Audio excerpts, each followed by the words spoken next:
Assalamualaikum warahmatullahi wabarakatuh.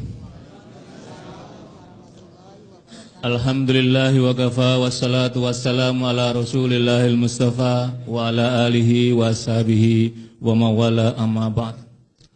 Para pemirsa TVmu dimanapun berada dan para jamaah sekalian yang hadir di Auditorium Kiai Haji Ahmad Dahlan, Gedung Pusat Dakwah Muhammadiyah, dan para pembicara serta Sekretaris Umum Pimpinan Pusat Muhammadiyah yang berbahagia.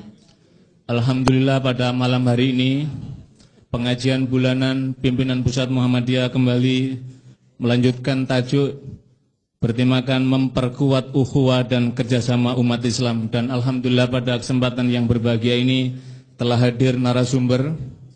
Yang pertama adalah Tuan Guru Bajang Dr. Haji Zainul Masdi MA, Rois Am PB Nahdlatul Wathon Diniyah Islamiyah yang juga Gubernur Nusa Tenggara Barat. Selamat datang Pak Gubernur. Yang kedua adalah Ketua Umum Pimpinan Pusat Syarikat Islam, Bapak Dr. Haji Hamdan Zulfa, yang sudah akrab di kantor BP karena ketika Ketua MK sering hadir di tempat ini. Dan berikutnya adalah Bapak Haji Nazar dari Ketua Umum PUI, dan dari PBNU diwakili oleh Pak Dr. Imam Pituduh. Dan hadirin sekalian, baiklah mari kita mulai dengan baca basmalah. Bismillahirrahmanirrahim. Berikutnya adalah lantunan ayat-ayat suci Al-Quran yang akan dibacakan oleh Adinda Galo Ariska, siswi kelas 1 SMA Muhammadiyah 4 Sidayung, Gresik, Jawa Timur, juara 1 MTQ tingkat ASEAN. Kepada Adinda dipersilakan.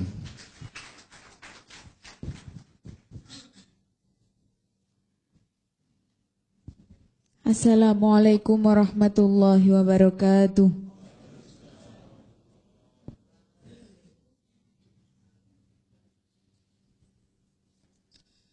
A'udzu billahi minasy syaithanir rajim.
ولتكن منكم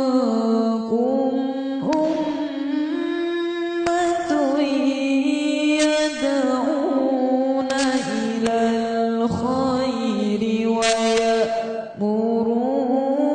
بالمعروف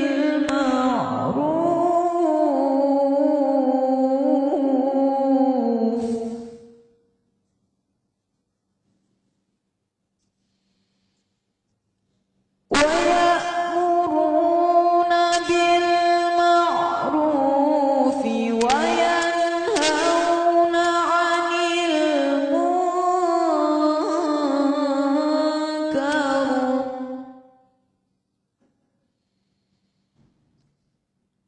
وأولئك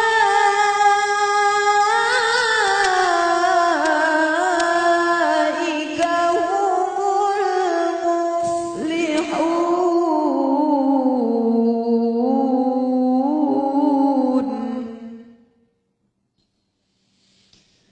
بسم الله الرحمن الرحيم.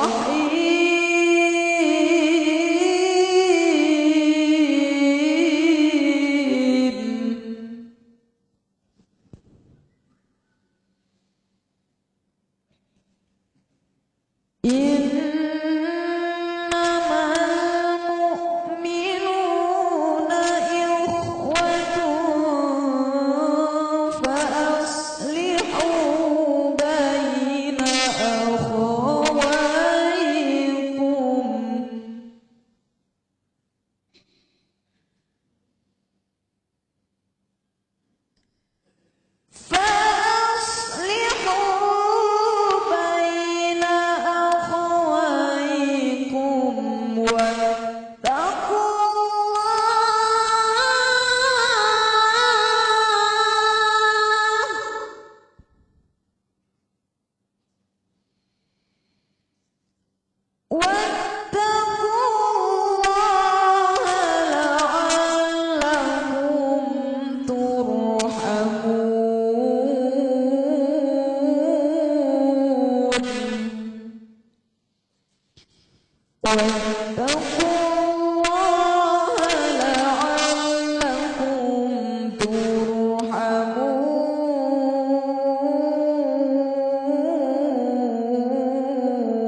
Assalamualaikum warahmatullahi wabarakatuh.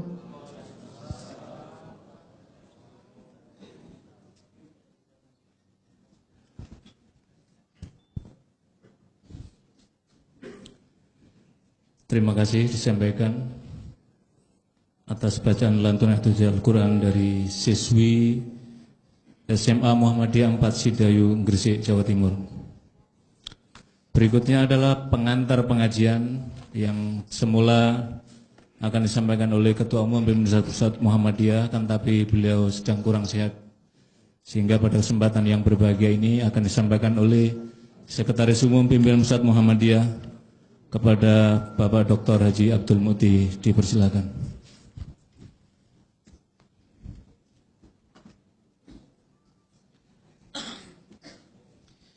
Assalamualaikum warahmatullahi wabarakatuh.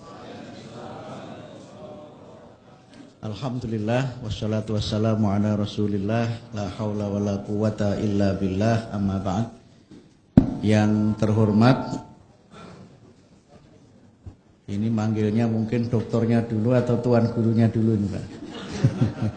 Mungkin saya panggil tuan gurunya dulu. Tuan guru Bajang Dr. Haji Muhammad Zainul Majdi MA, Ketua Umum PP Nahdlatul Wathon. Beliau ini satu-satunya gubernur yang hafal Al-Quran 30 juz. Ini doktornya bidang tafsir dari Al-Azhar. Jadi kalau beliau hafal Quran 30 juz, saya hafal juz 30. Tentu yang sangat kami hormati Bapak Dr. Haji Hamdan Zulfa, mantan Ketua MK, Dan Pak Hamdan ini memang sangat dekat dengan kita, terutama pada saat Muhammadiyah melakukan judicial review beberapa undang-undang yang oleh Muhammadiyah dinilai bertentangan dengan Undang-Undang Dasar.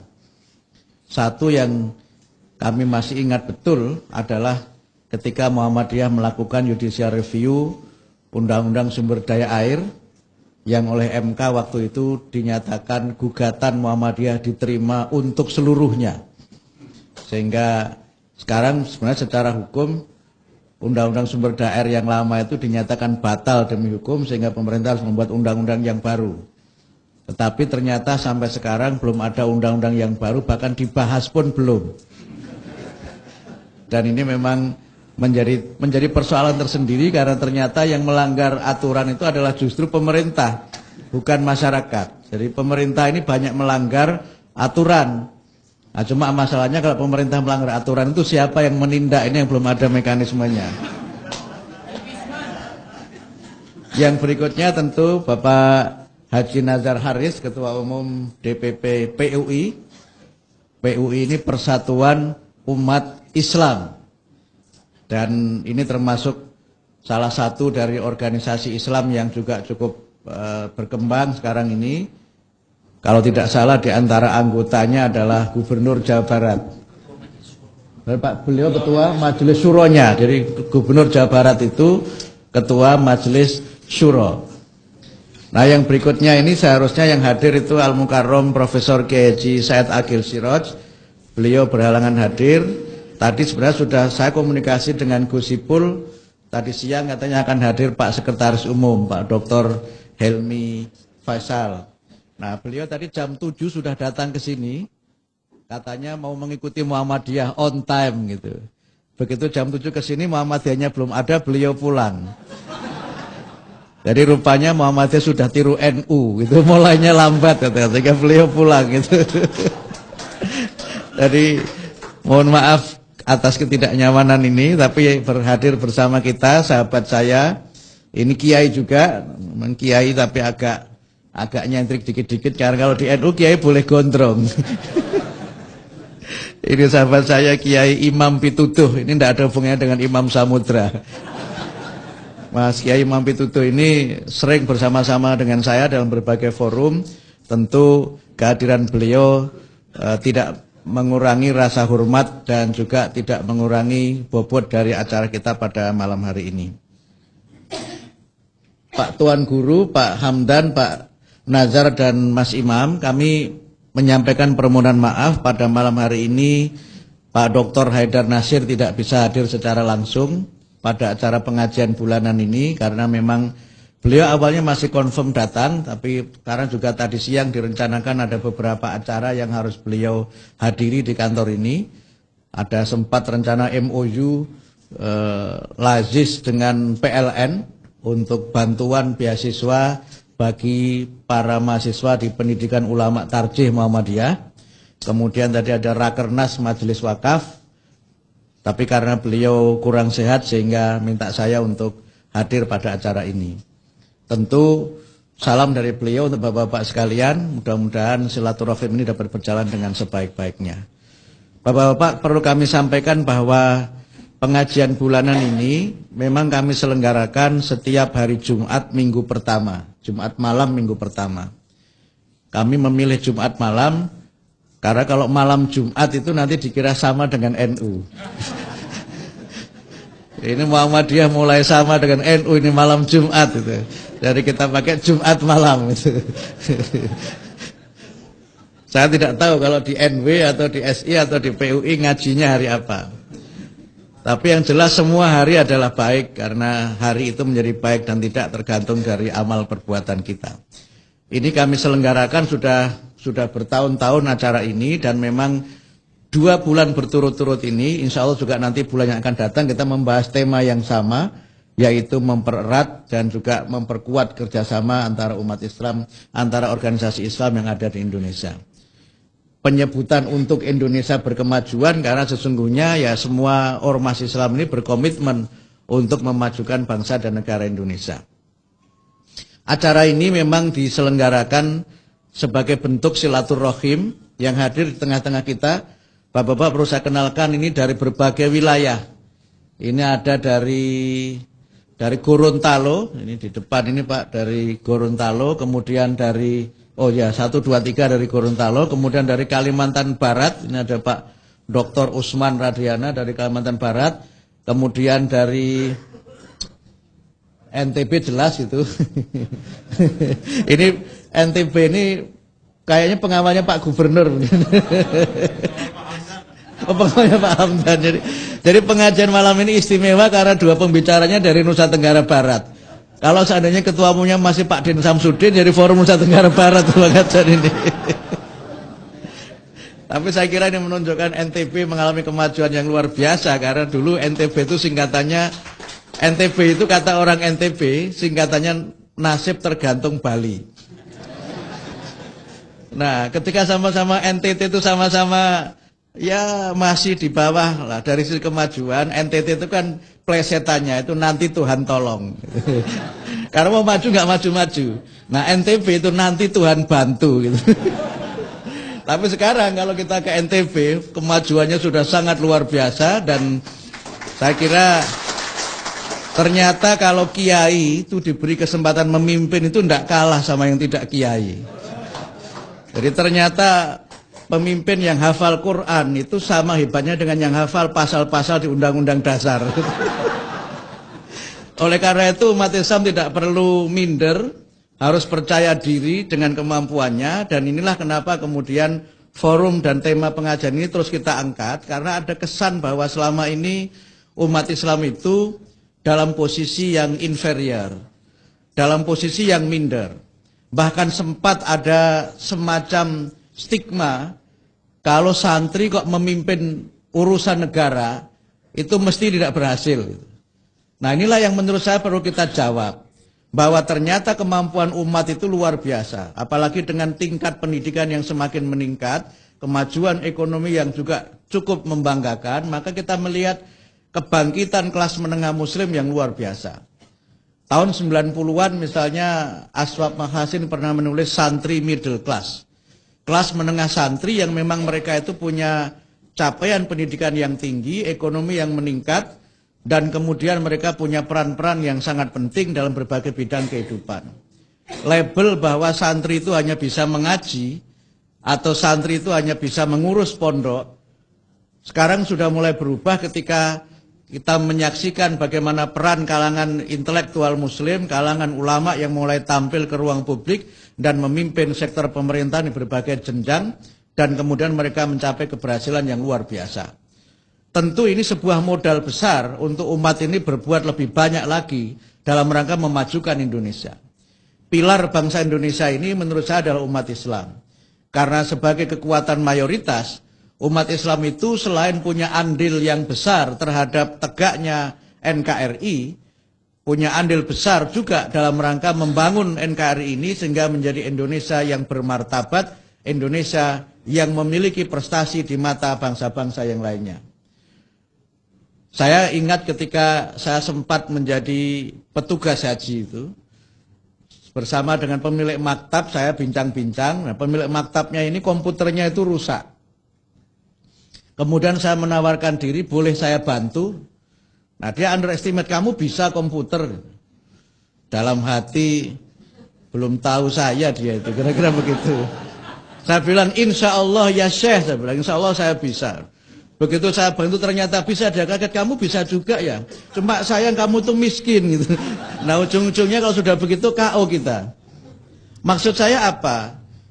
Indonesia ini adalah negara dengan kekuatan Islam yang luar biasa. Banyak pengamat yang memprediksi Islam masa depan itu ada di Indonesia. Mereka sempat memperkirakan itu dari Turki. Tapi dengan persoalan-persoalan politik yang dihadapi, nampaknya mereka agak ragu-ragu dengan Turki itu, dan kemudian mereka melihat Indonesia sebagai sebuah negara dengan jumlah penduduk muslim terbesar di dunia, dengan tradisi keislaman yang sangat kuat, dengan ketaatan beribadah yang sangat tinggi. Hanya memang yang perlu ditingkatkan oleh umat Islam di negeri ini adalah kemajuan dalam bidang ekonomi, dalam bidang ilmu pengetahuan dan teknologi.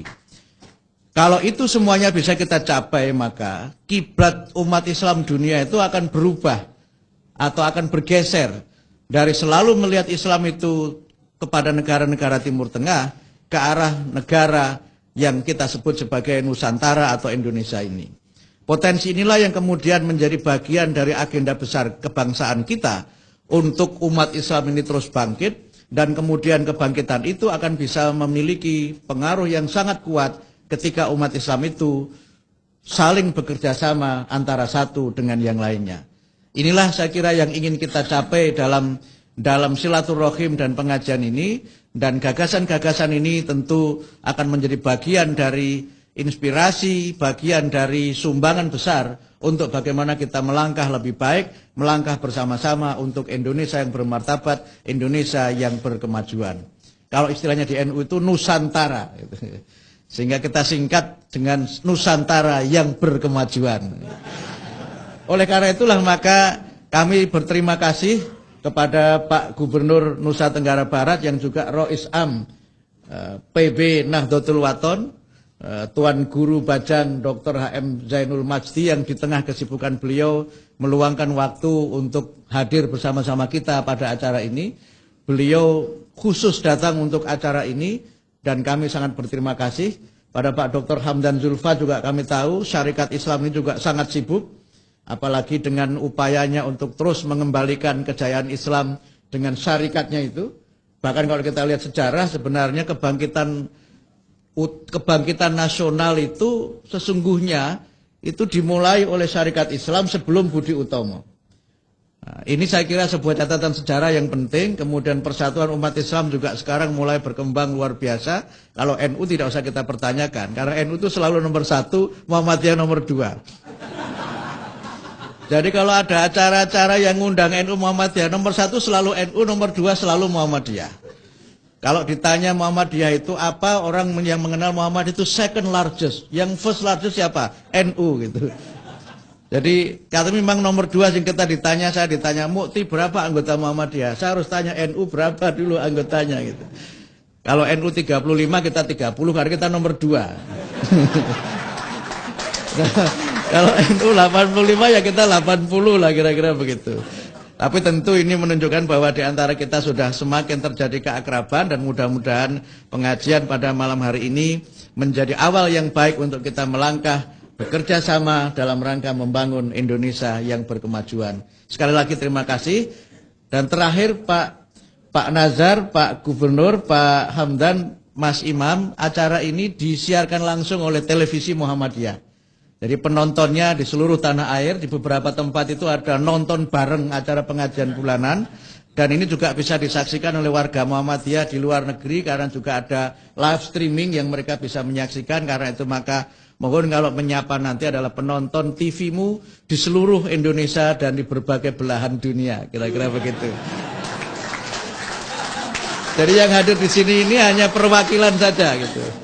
Kami kira demikian, dan marilah pengajian pada malam hari ini kita buka bersama dengan membaca basmalah. Bismillahirrahmanirrahim. Sekali lagi kami menyampaikan terima kasih. Untuk waktu sepenuhnya nanti akan diatur oleh Pak Muhammad Ziyad, ini Ketua Lembaga Dakwah Khusus PP Muhammadiyah. Ini bedanya dakwah khusus dengan yang sekretaris umum itu kopiahnya. Saya kira demikian, terima kasih. Nasrul minallah wa fathum qarib wa basyiril mu'minin. Wassalamualaikum warahmatullahi wabarakatuh.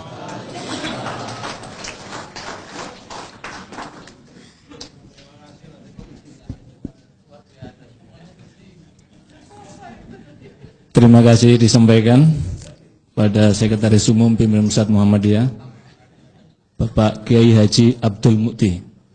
Jadi kalau kiai itu guyonannya kuat. Kalau di NU kan guyonannya kuat lah. Beliau ini kiai.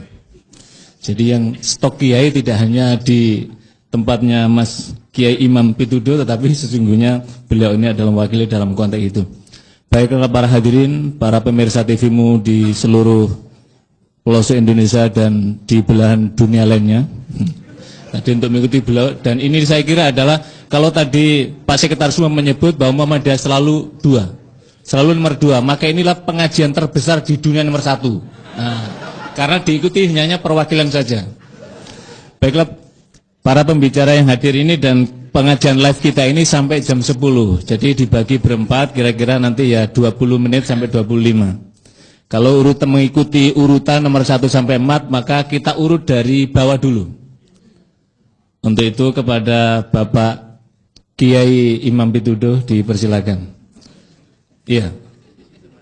Dari pengurus besar Nahdlatul Ulama.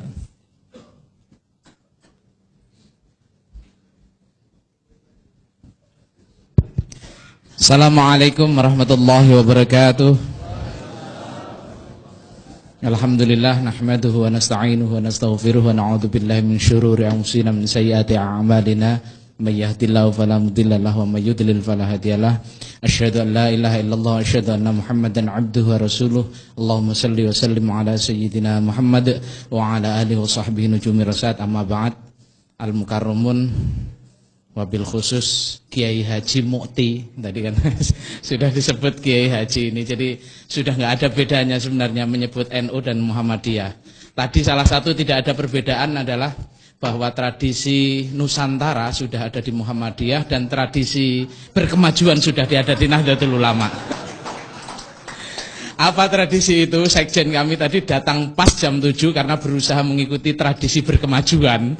Ternyata teman-teman Muhammadiyah mengikuti tradisi Nusantara yang agak molor dikit.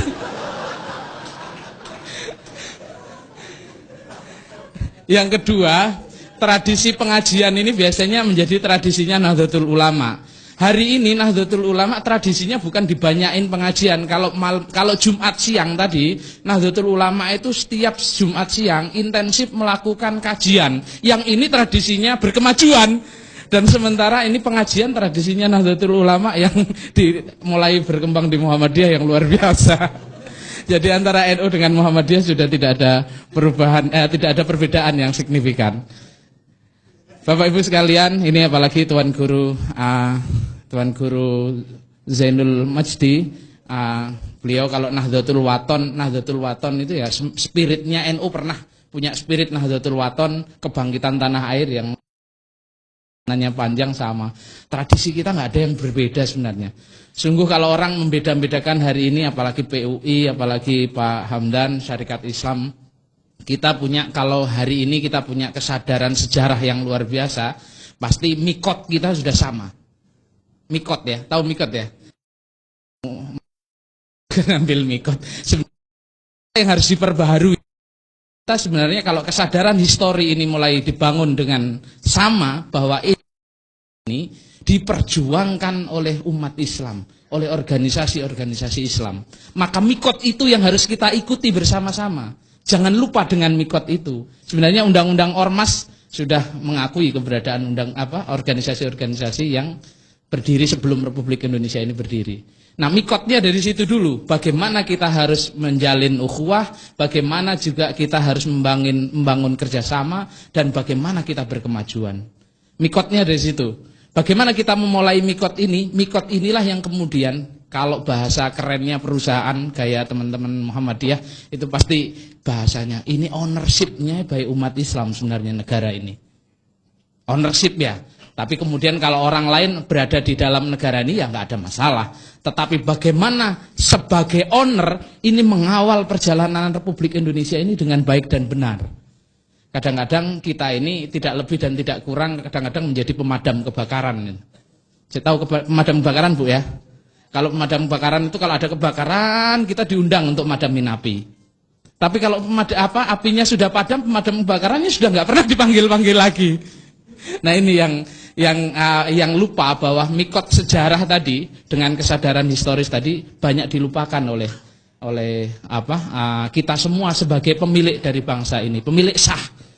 Kalau ada organisasi-organisasi yang berdiri setelah Republik Indonesia berdiri, ya mungkin mikotnya nggak sama. Mikot awal kita itu sama sudah yang pertama. Yang kedua, kita harus bangkit dengan kesadaran. Yang kedua adalah kesadaran yang disebut sebagai kesadaran masa depan. Hari ini kita selalu sadar dengan diri kita hari ini. Tadi mempersoalkan soal perbedaan, yang satu pakai Sayyidina, yang satu tidak, itu sudah kuno, sudah nggak ada lagi itu. NU dan Muhammadiyah sudah sama. Coba bayangkan, saya ngebayang kalau Pak Kiai Mukti tadi datang ke sini nggak pakai kopiah, ternyata sama kopiahan dengan saya. Ini kan sudah membuktikan akar tradisi dan kebudayaan dari seluruh organisasi-organisasi Islam tidak ada perbedaan sebenarnya. Nah, mikot yang tadi yang kedua adalah mikotnya bagaimana kita mengambil mikot kesadaran tentang masa depan. Kalau kita terjerembab dengan hari ini, konflik hari ini dengan perbedaan-perbedaan, pasti kita akan kemudian menjadi setback jauh ke belakang. Potensi sudah disampaikan oleh Pak Kiai Mukti tadi, potensi umat Islam sudah dahsyat. Tapi kesadaran masa depan yang luar biasa yang mungkin kita terlambat mengantisipasi itu. Apa kesadaran itu? Saya cuma membayangkan ada beberapa persoalan strategis kemasyarakatan. Kalau persoalan politik nanti Pak Hamdan mesti tahulah. Persoalan kewarganegaraan segala macam nanti beliau lah yang nyampaikan. Kalau kita nyampaikan problem sederhana saja kehidupan kita sehari-hari, dari bangun tidur sampai tidur lagi, bukan lagunya Mbah Surip ya. Tidur dari bangun tidur sampai tidur lagi, kita berhadapan dengan situasi di mana di era cyber ini kita berhadapan dengan situasi perang cyber yang luar biasa yang kita tidak sadari. Dan tidak pernah kita antisipasi. Kalau kita ketemu dengan anak cucu kita, hari ini paling pertanyaannya sudah sholat apa belum? Kan begitu ya?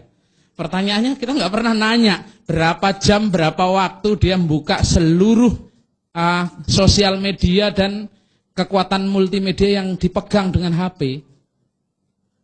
Padahal di situ banyak konten negatif dan konten positif. Konten negatifnya lebih banyak. Dan kita tidak sadari itu, bahwa itu adalah tantangan yang sudah sangat luar biasa. Kalau kita melakukan dakwah khusus tadi Pak Kiai, kalau dakwah khusus itu dilakukan sebulan sekali, mereka itu tiap menit bisa membuka seluruh jejaring di dunia yang tanpa batas, yang borderless. Nah ini yang kemudian menakutkan kita, bahwa sesungguhnya mencetak generasi masa depan, itu dicetak dari situ. Nah siapa yang mencetak? Apakah umat Islam? Pertanyaan yang mendasar. Apakah kita? Ini yang harus dipahami bersama-sama. Hari ini kalau kita mau, mohon maaf, kalau ada konflik sosial terjadi, itu cukup digerakkan dengan kekuatan sosial media dan multimedia. Ini sangat berarti, apalagi kalau ibu-ibu dengan bapak-bapak, mohon maaf, tingkat perceraian lebih tinggi gara-gara HP juga. Kalau nggak percaya habis ini kan, kalau ibunya sama bapaknya terus kemudian nggak bisa saling membuka HP-nya, ini sudah mulai gawat ini, ada sesuatu yang disembunyikan. Nah ini yang kemudian harus kita antisipasi. Mikot kedua adalah kesadaran kita tentang dimensi masa depan yang harus kita rengkuh bersama-sama. Yang ketiga, kalau menurut saya yang terpenting adalah bagaimana kesadaran spiritual ini dibangun bersama-sama kembali. Merekonstruksi kesadaran spiritual. Nah, kesadaran spiritual ini tentunya kemudian jangan disalahpahami. Kalau organisasi-organisasi kayak PUI, Nahdlatul Wathon, Syarikat Islam, Muhammadiyah, NU semuanya sudah sama lah. Pasti kita cinta terhadap NKRI. NKRI harga mati yang sudah tidak bisa ditawar-tawar. Apalagi kalau PBNU, Pak. PBNU ini namanya Pengurus Besar Nahdlatul Ulama. Pengurus Besar Nahdlatul Ulama itu kalau disingkat PBNU itu wajib menjaga PBNU. Apa katanya? PBNU itu wajib menjaga P-nya itu Pancasila, B-nya itu Bhinneka Tunggal Ika, N-nya itu NKRI, dan U-nya adalah Undang-Undang Dasar 1945. Kalau ini sudah harga mati yang nggak bisa ditawar di PBNU, namanya sudah kadung terlanjur PBNU gitu. Nah ini yang kemudian. Nah kalau kita semuanya sudah pasti sama lah dengan itu. Tetapi yang harus diwaspadai, yang kedua tadi. Trap yang kedua yang kita hadapi adalah situasi di mana bukan hanya tadi jebakan multimedia dan ada ancaman sosial media yang harus kita antisipasi bersama-sama, di mana konten itu harus diisi oleh kita-kita. Boleh dicek lah, kalau nulis, mohon maaf, nulis artis gitu aja di Google itu pasti keluarnya, mohon maaf, pasti artisnya yang aneh-aneh lah. Yang aneh-aneh. Terus yang kedua, kalau nulis Islam, itu yang keluar bukan NU, bukan Muhammadiyah, bukan PUI, bukan SI atau bukan NW. Yang muncul itu mohon maaf Islamnya yang Masya Allah itu. Yang bakar-bakar ini, yang ngancurkan itu. ISIS kalau bahasa Jawa itu. ISIS. Itu yang mengerikan, Pak. Coba bayangkan saja di mana di mana seluruh kekuatan media ini kemudian dikuasai oleh mereka. Ada situasi yang terbaru, propaganda mereka ini Pak, propaganda mereka lebih menakutkan dan desainnya lebih kalah desain-desain majalah populer di Amerika. Nah ini yang kemudian loh, ruangnya Muhammadiyah di mana, NU di mana, PUI di mana, SI di mana, NW di mana? Kita nggak kelihatan di ruang perang itu. Nah perang inilah yang harus kita hadapi bersama-sama. Bagaimana kita memperkuat ini agar generasi mendatang, kalau kita ngomong Indonesia berkemajuan, dimulai startnya dari situ. Ini trap yang harus kita hadapi. Yang kedua, yang harus dihadapi yang sangat signifikan adalah bagaimana merajut, ya tadi yang namanya, kalau ukhuwah itu NU ada 3 Pak. Saya pikir Muhammadiyah mudah-mudahan sama. Pasti sama lah. Ukhuwah itu bukan hanya ukhuwah Islamiyah, persaudaraan sesama orang muslim. Tetapi kalau di NU mengenal namanya ukhuwah watoniyah, persaudaraan sebangsa dan setanah air. Jadi sebangsa dan setanah air, kamu agamamu apa, rasmu apa, sukumu apa, bahasamu apa, enggak ada masalah. Yang penting kamu dengan kita sama-sama NKRI, berarti kita adalah Indonesia dan kita adalah Nusantara. Jadi kalau ngomong Indonesia pasti Muhammadiyah, kalau Nusantara pasti NU kata Pak Muti. Ini sudah yang harus kita pahami bersama-sama. Ukhuwah watoniyah. Kalau ukhuwah Islamnya saya pikir kita semuanya sudah saling paham bagaimana kita memperkuat persaudaraan keislaman kita. Tetapi ancamannya bukan hanya itu. Kita ini seperti butiran pasir. Ya, gimana? Sudah ditakdirkan hadisnya begitu kan? Susah kalau kita disatukan kecuali dikarungin kan pasir itu. Kalau kita nggak dikarungin bareng-bareng itu kan kelihatannya butiran pasir itu seperti jalan sendiri-sendiri. Nah, untuk memperkuat ukhuwah Islamiyah ya pertanyaannya sederhana. Ada nggak musuh bersama itu? Jadi kadang-kadang kita harus menemukan common enemy. Common enemy itu bukan musuh, bukan organisasi maksudnya. Situasi yang membuat kita bisa bersama-sama. Ini harus ada situasi yang membuat kita bersama-sama. Hari ini menurut Mas Mukti ini ada situasi yang membuat kita harus bersama-sama ini. Ancaman ini sudah nyata, tapi bagaimana kita bisa bersama-sama ini? Yang pertama ukhuwah Islamiyah. Yang kedua yang terkait dengan ukhuwah watoniyah, ya kesadaran bahwa sekarang kebinekaan kita di Indonesia sedang terancam. Hari ini kalau kita mau ngomong soal kebinekaan, ngomong toleransi, saya pikir ini sudah menjadi madhab kita bersama-sama di Indonesia. Tetapi bagaimana kebinekaan dan toleransi ini menjadi hal yang penting yang harus terus diperjuangkan. Mohon maaf, generasi kita di belakang kita nggak kenal itu. Jangan-jangan dengan Pancasila, dengan Undang-Undang Dasar, dengan toleransi dan lain sebagainya. Nggak ada sama sekali yang kenal. Jangan-jangan sudah nggak kenal lagi. Apa itu Bhinneka Tunggal Ika? Bagaimana itu dirumuskan? Kan sudah lupa lagi siapa BPUPKI itu siapa? Yang mempersiapkan upaya kemerdekaan Indonesia siapa saja? Mereka sudah nggak ada yang tahu. Nah ini ukhuwah watoniyah kita yang harus kita lihat juga. Yang ketiga, yang terakhir ini ukhuwah menurut Nahdlatul Ulama yang harus diperkuat adalah ukhuwah basyariyah atau ukhuwah insaniyah. Jadi persaudaraan sesama manusia. Jadi kalau human interest itu tidak hanya basic human services itu tidak hanya di Indonesia saja. Kalau ada persoalan manusia di seluruh dunia, bagaimana organisasi-organisasi Islam ini menjadi pelopor di depan. Nah ini yang 3 hal ukhuwah. Nah terakhir yang terkait dengan, saya nggak lama-lama, soal kerjasama. Kerjasama, sama-sama kerja atau tidak, ini pertanyaannya. Kalau kita mau kerjasama dengan sama-sama kerja, yang pertama yang harus didasari adalah keikhlasan, bahwa kita mau bekerja bersama-sama. Ini kan kita kadang-kadang berbeda jilbab aja, berbeda kerudung, berbeda kopiah, ini sudah sensitif sekali. Tapi kalau dengan orang lain kadang-kadang kita lebih toleran dengan orang yang sama-sama kita berjilbab kan gitu. Atau sama-sama dengan kopiah kita atau dengan surban kita kan berbeda. Nah ini yang harus kita hilangkan. Kalau kita mau bekerja sama, perbedaan harus dihilangkan. Perbedaan adalah anugerah dan dengan anugerah itu kita bisa menjemput masa depan dengan lebih baik. Jadi kalau NU menjadi Muhammadiyah dan Muhammadiyah menjadi NU, karena sesungguhnya NU itu Muhammadiyah, Muhammadiyah itu NU. Dan yang terpenting lagi menjadi NU pasti menjadi Indonesia, menjadi Muhammadiyah pasti menjadi Indonesia, menjadi PUI pasti menjadi Indonesia dan menjadi NW juga pasti menjadi Indonesia, menjadi SI juga pasti menjadi Indonesia. Artinya apa? Bahwa kita Indonesia, keindonesiaan kita itu seperti 2 sisi mata uang yang tidak bisa dipisahkan. Jadi antara organisasi Islam dengan keindonesiaan itu dua sisi mata uang yang nggak bisa dipisah. Coba ada urusan dengan keindonesiaan, pertama kali yang bergerak siapa? Umat Islam. Tetapi pertanyaannya ketika menikmati kue pembangunan bukan umat Islam yang menikmati. Kalau kita ini owner, pemegang saham Republik Indonesia, tetapi ketika bagi-bagi dividen nggak pernah dapat. Ini parah kan, umat Islam di mana? Karena kita tidak memperjuangkan itu. Kita harus perjuangkan itu. Nah, terakhir kita yang harus kita pahami bagaimana menjadi Indonesia berkemajuan atau Nusantara berkemajuan. Maka yang harus kita pikir adalah bagaimana kita harus melompat satu tahapan, Pak. Kita harus berani melompat, umat Islam harus berani melompat. Melompatnya ke depan. Bagaimana kita tidak lagi mikir persoalan kita. Memang kalau urusan perut belum selesai sih di Indonesia. Tapi jangan diragukan, Mbak. Kreativitas, industri kreatif anak-anak muda Indonesia itu jumpingnya, melompatnya luar biasa.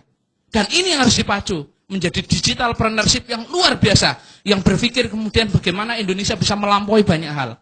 Meskipun kadang-kadang ya APBN sedikit defisit. Ya sekarang sudah mulai 2,41. Kalau defisit APBN bagaimana saya nggak tahu risikonya. Jangan sampai negara ini defisit lah. Tapi di luar itu semua, bagaimana lompatan satu generasi ini bisa melompat ke depan lebih kenceng lagi, bahwa kita mampu bersaing dengan negara-negara lain. Nah ini yang terpenting. Kadang-kadang puasa kita kadang-kadang bolehlah Indonesia ini Islam kan biasa dengan puasa. Umat Islam puasa nggak apa-apalah. Yang penting popularitasnya melebihi. Dan peradabannya, thaqafah, hadharah, tamadunnya melebihi dari orang-orang seluruh dunia. Syukur-syukur kalau semuanya bisa. Tetapi terakhir saya punya yang penting. Spirit surat At-Tin, Bismillahirrahmanirrahim, watini wazaitun, waturi sinin, wahadzal baladil amin. Persyaratan baladin amin itu kalau menurut kita, kalau tafsir itu beliau Tuan Guru nanti menjelaskan, tetapi spirit dari surat At-Tin yang di depan wawunya kosam kalau ngaji, sumpahnya Tuhan. Kenapa? Tuhan bersumpah demi buah tin, buah zaitun dan bukit turisina. Karena di sini ada food security, ada energy security dan ada konservasi. 3 syarat utama inilah baladin amin. Pertanyaannya, Indonesia kita ini sudah memenuhi 3 hal ini atau belum? Kalau kita mau pakai sumpahnya Allah, ini watini, wazaitun, buah tin, food security, wazaitun, energy security, terpenuhi atau belum? Waturi sinin, bukit turisina, kawasan konservasi kita diurus dengan benar atau tidak? Kalau ini tidak diurus, maka tidak ada baladin amin. Ini sumpahnya Tuhan loh. Kalau kita mau umat Islam menjaga Indonesia berkemajuan, 3 hal utama inilah yang pertama, wajib fardu ain. Bahasa guyonannya, wajib mughaladah. Wajib mughaladah untuk kita perjuangkan bersama-sama. Di ruang inilah umat Islam harus bersatu. Di ruang inilah umat Islam harus bekerja lebih keras. Kalau tidak, secara keniscayaan sumpahnya Allah kok.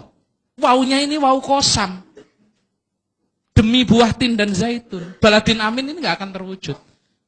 Nah, yang terpenting lagi di luar ini adalah bagaimana kita mewujudkan organisasi kita semuanya ini. Kalau organisasinya maju semua, Muhammadiyah rumah sakitnya nambah, sekolahnya nambah, NU pesantrennya nambah, bukan nambah jelek, nambah baik maksudnya ya. Kalau nambah semua nambah, mohon maaf asal tidak diakuisisi oleh orang lain. Biasanya masjidnya Muhammadiyah sekarang dan rumah sakitnya sering diakuisisi orang ya. Diakuisisi orang, tapi bukan NU yang kuisisi pasti. Kalau ada perbedaan begitu pasti kita harus komunikasikan lah. Sudah kuno kemudian kita berkonflik di luar. Saya dengan Mas Mukti bisa komunikasi yo. Tapi insya Allah tidak ada konflik. Kalau di kita yang terpenting adalah bagaimana kita menjalin kebersamaan ini. Oke. Yang paling utama adalah bagaimana tadi nyampe di mana tadi? Kenapa? Oh iya. Oke, waktunya habis. Kalau biasanya pengajian NU itu panjang gitu. Salahnya ini bikin temanya pengajian. Jadi pengajian itu kalau belum 1,5 jam sampai 2 jam NU belum selesai. Tapi sayangnya ini karena pengajiannya di Muhammadiyah. Oke, jadi saya akan persingkat yang terakhir. Jadi bagaimana organisasi-organisasi yang kita ini bisa berdiri, bisa takwiyatul jam'iyah, memperkuat organisasi ini. Dan yang kedua bisa qiyadatul ummah. Takwiyatul jam'iyah organisasinya kuat tapi umatnya melempem susah. Nah ini qiyadatul ummahnya juga harus berjalan. Dan yang terakhir, yang terpenting lagi, bagaimana takwiyatul jam'iyah, qiyadatul ummah dibarengi dengan upaya khodimul ummah. Terakhir ini, contoh kita sebagai umat Islam, paling akhir. Sebentar Bang. Paling akhir. Nanti kalau nggak sampai ini pesennya ketua umum sama sekjen, nanti saya dimarahin. Penting kita sebagai pemimpin umat untuk memberikan tauladan umat. Dalam bahasanya NU, al-imam khodimul ummah. Pemimpin itu adalah pelayan umat. Khodimul ummah akhiru syurban. Pelayan umat, minumnya belakangan. Jadi kalau ada begini-begini, yang harus makan duluan Bapak Ibu, bukan kita yang di depan. Kalau ini bisa terwujud, maka negara dan rakyat akan bersatu dan Indonesia akan berkemajuan. Wallahul muwaffiq ila aqwamit thoriq. Assalamualaikum warahmatullahi wabarakatuh.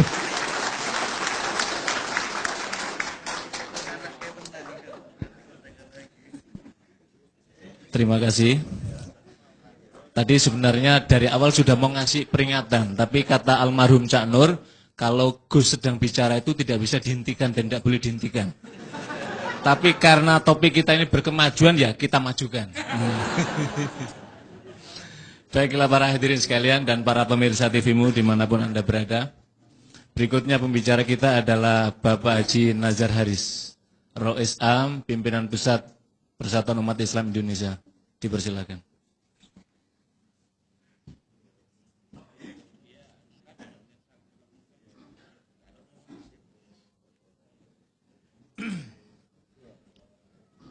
Assalamualaikum warahmatullahi wabarakatuh. Bismillahirrahmanirrahim. Innal hamdalillah nahmaduhu wa nasta'inuhu wa nastaghfiruh wa na'udzu billahi min shururi anfusina wa sayyiati a'malina. Man yahdihillahu fala mudilla lahu wa man yudlil fala hadiyalah. Asyhadu an la ilaha illallah wahdahu la syarika lahu wa asyhadu anna Muhammadan abduhu wa rasuluh la nabiyya ba'da. Rabbi syrah li sadri wa yassir li amri wa hlul 'uqdatam min lisani yafqahu qawli. Amma ba'd. Jamaah pengajian di kantor pusat Muhammadiyah yang berbahagia. Tadi kita sudah mendengarkan gambaran umum tentang tema kita. Sudah selesai oleh Pak Mu'ti. Kemudian sudah diberikan tahqiq oleh Pak Imam Witudo. Kelihatannya kita yang terakhir bertiga ini udah ngasih catatan-catatan kaki saja. Mudah-mudahan catatan kakinya ada yang bermanfaat buat kita semua. Ada satu hal yang menarik, bahwa kalau kita kembangkan paradigma kita, sudut pandang kita, maka sesungguhnya apapun kemajuan NU dan Muhammadiyah tidak akan mencapai titik kulminasi, titik puncaknya apabila tidak terjadi persatuan umat Islam. Karenanya kalau Pak Din Samsudin tempo hari mengatakan kalau umat Islam seluruhnya bersatu, maka organisasi yang layak untuk disematkan kepada umat Islam adalah Persatuan Umat Islam. Bapak Ibu sekalian rahimakumullah. Jadi ini adalah kumpulan dari ormas-ormas yang lahir sebelum kemerdekaan. Fenomenanya, ormas Islam itu memang berkembang banyak di Indonesia dan tidak di negara lain. Ini fenomena. Fenomena alam dan termasuk keajaiban dunia. Ya. Nyatanya bahwa ormas-ormas Islam itu banyak tumbuh di Indonesia, bahkan sebelum kemerdekaan. Usut punya usut, ternyata lahirnya ormas-ormas Islam seluruh dunia itu adalah berasal dari pikiran-pikiran para pemikir Islam dan ulama-ulama Islam. Yang mereka berpikir di tengah lemahnya kekhalifahan umat Islam, mereka khawatir sekali waktu kekhalifahan Islam itu akan musnah dari muka bumi. Maka di mana tempat atau wadah umat untuk melakukan afiliasi keumatan? Maka dibuatlah ormas-ormas Islam. Dan saya bilang tadi keajaiban dunia, ternyata ormas Islam dunia itu dimulai di Indonesia. Ya. 1901 ada bukan, ada Jamiatul Khair. Kemudian 1905 ada Syarikat Dagang Islam. Ya. 1912 baru Syarikat Islam ya. Pak Hamdan ya. Ya. 1911 ada POI, Perikatan Ulama Indonesia, cikal bakalnya. Ini cikal bakal yang nanti kemudian bersatu dengan PUII, Persatuan Umat Islam Indonesia. Ya, yang tahun 1952 bersatunya dua ormas ini, POI, Perikatan Ulama Indonesia, dan PUII, Persatuan Umat Islam Indonesia, bergabung menjadi Persatuan Umat Islam sedunia. Sedunia. Ya. Jadi nggak pakai lagi Indonesianya, tapi kita sudah sedunia. Karena di dalam salah satu misi di dalam PUI ada Islahul Ummah. Setelah Islahul Mujtama ada Islahul Ummah. Perbaikan umat Islam secara sedunia. Bapak Ibu sekalian rahimakumullah. Kita kembali kepada tema kita. Tema kita ini menguatkan ukhuwah. Ukhuwah itu dasarnya adalah akidah. Karena definisi dari ukhuwah kalau kita baca dalam literatur Islam, ya, ukhuwah itu adalah ikatan hati dan ruhani yang terikat dengan dasar ikatan akidah. Sehingga wajarlah ketika Allah mengatakan innamal mu'minuna ikhwah. Sesungguhnya yang bersaudara itu adalah al-mu'min. Pakai adatul hasyr, innama. Ya, tentu Bapak Ibu sekalian lebih mengerti. Ya, pembatasan. Jadi secara hakikian, secara hakikat, yang bersaudara itu adalah karena ada nilai iman, nilai akidah. Kenapa kita sontak ketika Bosnia dihancurkan oleh orang-orang kafir, mendadak hati kita kok nggak terima? Kenapa? Karena kita merasa satu ikatan akidah dengan mereka. Persoalannya. Alhamdulillah, Indonesia ini dengan berkat Islam Nusantaranya NU. Saya pernah tanya sama Pak Kiai Said Agil, ya, yang dimaksud Islam Nusantara itu apa sih sebetulnya? Dijelasin lah sama Pak Kiai dalam satu forum. Katanya yang disebut Islam Nusantara itu adalah cara Wali Songo dan para wali-wali penyebar dakwah Islam untuk mengislamkan Nusantara. Itulah Islam Nusantara. Ya. Oh, jadi Islam Nusantara itu adalah fiqh dakwah Islam di tengah komunitas masyarakat Indonesia. Itulah Islam Nusantara. Begitu Pak ya? Ya. Ini definisi baru. Ya. Jadi alhamdulillah para wali songo, para dai-dai Islam dulu telah berhasil mengislamkan Indonesia Nusantara ini. Yang tadinya 100% kafir, animisme, dinamisme, tidak bertuhan, dan lain sebagainya, dan agama-agama awal, kemudian berubah 90% menjadi Muslim, ber-KTP agama Islam. Masya Allah, hebat. Pertanyaannya adalah, apakah cukup dengan status keislaman itu saja? Masalahnya adalah, kita ingin bahwa umat Islam Indonesia yang merupakan umat Islam terbesar sedunia, kita ingin nanti di sorga kita banyak ketemu sama orang Indonesia. Benar nggak Pak? Bu? Begitu kita ketemu, Indonesia asal mana? Manado. Ketemu lagi mana? NTB. Masya Allah. Jadi begitu kita ketemu di sorga, ketemunya banyak orang Indonesia. Tapi persoalannya, di tengah masyarakat kita, urusan akidah ini kurang dapat perhatian. Yang banyak berkembang adalah budaya syirik. Benar nggak Pak? Bu? Mulai dari hamil ibu sudah dibekelin sama pisau lepit, gunting lepit. Untuk apa? Supaya setan takut. Begitu lahir anaknya dikasih gelang hitam. Supaya apa? Supaya menghindari malapetaka hadirnya jin. Ya. Begitu agak besar dikit, ya, lewat tempat angker dibilangin, nak kalau lewat tempat angker bilang, maaf mbah, anak bagong mau lewat. Ya, begitu besar lagi sedikit, ya, pakai ajian pengasih, ya. Ada yang bisnis. Coba Bapak Ibu sekalian datang ke pasar, rata-rata, ya, saya tidak mengatakan kebanyakan, tapi banyak yang melakukan di toko-tokonya atau di warung-warungnya itu pakai pengasih, ya, dari para dukun, paranormal. Dan mereka tidak bisa membedakan mana yang benar, mana yang salah. Nggak bisa. Ya, ada orang pakai sorban. Ya, Pak Imam. Ada orang pakai sorban, gaya kiai. Ya, profesinya apa? Pemburu hantu.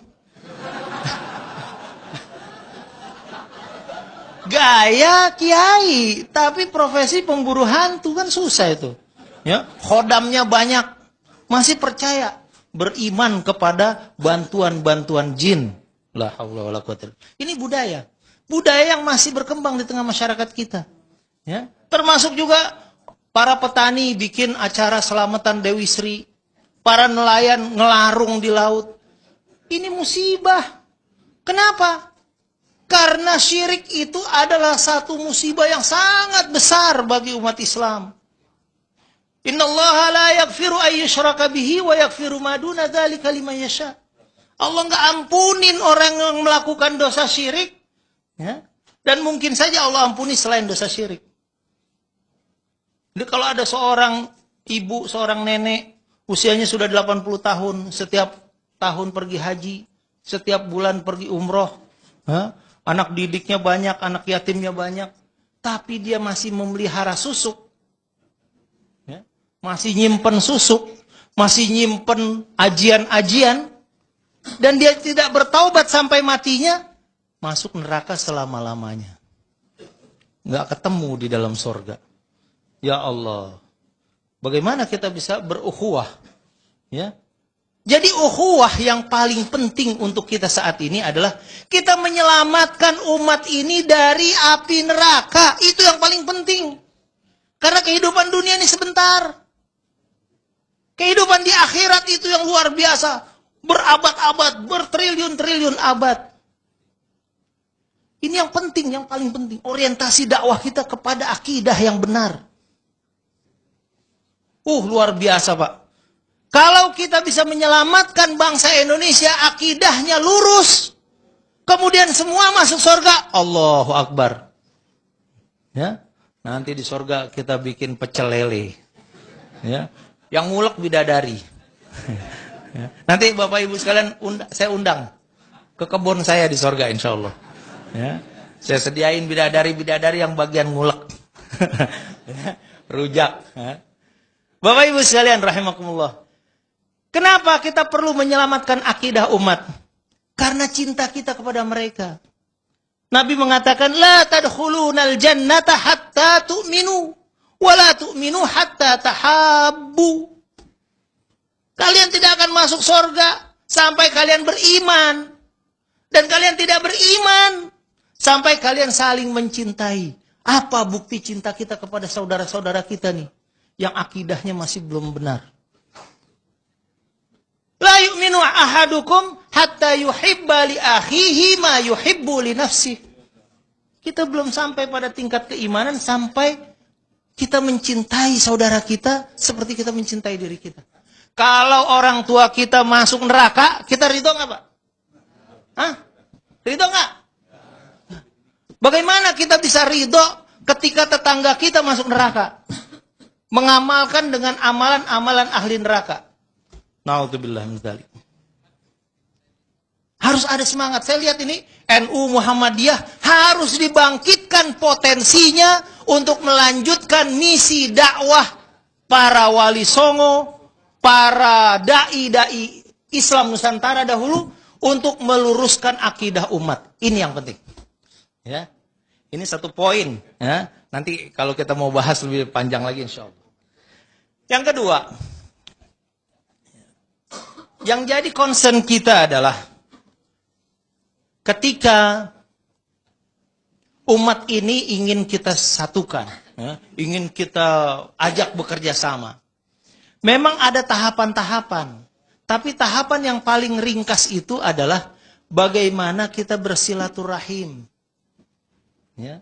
Ini alhamdulillah nih pengajian ini membuka cakrawala tentang silaturahim antar ormas. Saya acungin jempol lah. Ya. Muhammadiyah alhamdulillah. Mudah-mudahan nanti ada pengajian di NU. Nanti insya Allah kita juga bikin pengajian di PUI. Nanti kita diundang insya Allah ke NTB. Ya Pak. Insya Allah. Dan nanti kita insya Allah juga ngadain pengajian. Mudah-mudahan diundang juga sama Pak Hamdan Zulfan. Ya. Terus kita lanjutkan silaturahim kita. Ya. Supaya apa? Dengan silaturahim itu akan terjadi ta'aruf. Akan terjadi tafahum. Akan terjadi ta'liful qulub. Kesatuan hati. Pada zamannya dulu, orang NU sama Muhammadiyah sangat strict. Border full. Ini bagian NU, itu bagian Muhammadiyah. Kok Muhammadiyah begitu? Kata orang NU, biarin aja, dia Muhammad dia, kita Muhammad kita. Dia begitu emang, orang dia Muhammad dia, kita Muhammad kita. Ya. Pada saatnya dulu border full, sangat bikin ketat. Batas-batas itu. Lama-lama itu udah nggak laku lagi, Pak. Bu, nggak laku lagi. Ya. Bikin kategori yang sangat ketat itu udah nggak laku lagi. Waduh, udah habis juga. Sama Pak Imam, di PUI juga kalau pengajian panjang. Ya. Jadi sekarang itu sudah zaman borderless. Di Eropa saja sudah nggak pakai batas-batas lagi. Udah pakai visa full, se-Eropa bisa jalan. Coba Islam yang kita akan gaungkan ke depan adalah Islam yang bersatu, persatuan umat Islam sedunia. Benar nggak? Walaupun dia orang NU, orang Muhammadiyah, nggak ada masalah. Kita sama-sama berjuang untuk Islam. Li'izzatil Islam wal muslimin. Hadanallahu wa iyyakum. Assalamualaikum warahmatullahi wabarakatuh.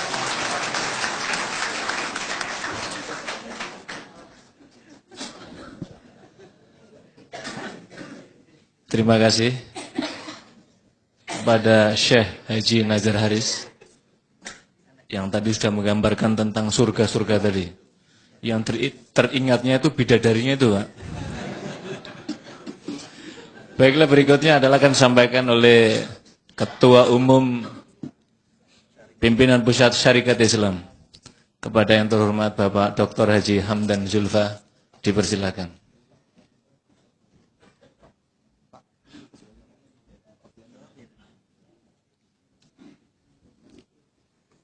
Assalamualaikum warahmatullahi wabarakatuh. Bismillah, alhamdulillah, la ilaha illallah, wallahu akbar, la hawla wa la quwwata illa billah. Asyhadu an la ilaha illallah, asyhadu anna Muhammadar Rasulullah. Allahumma shalli ala sayyidina Muhammad wa ala alihi washabbihi ajmain. Bapak-bapak, ibu-ibu dan hadirin para pemirsa TV-mu seluruh Indonesia dan seluruh dunia, ini luar biasa. Ya, rahimakumullah. Ya. Nah, tadi sudah lengkap sekali apa saya sampaikan. Apalagi yang saya bicarakan. Terus sekalian, kalau NU nomor 1, Muhammadiyah nomor 2, lalu SI di nomor berapa? Tapi saya bangga sebagai Ketua Umum SI. SI ini induk dari seluruh ormas-ormas yang ada pada hari ini.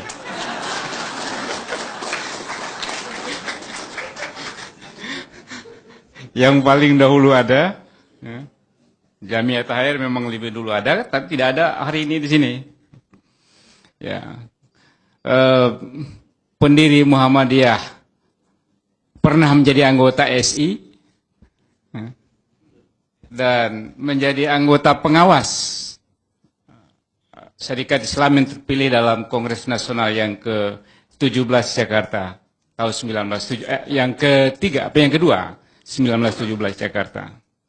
Begitu juga Hadratus Syekh Yahya Masari juga pernah menjadi anggota SI. Jadi cikal bakal seluruh ormas Islam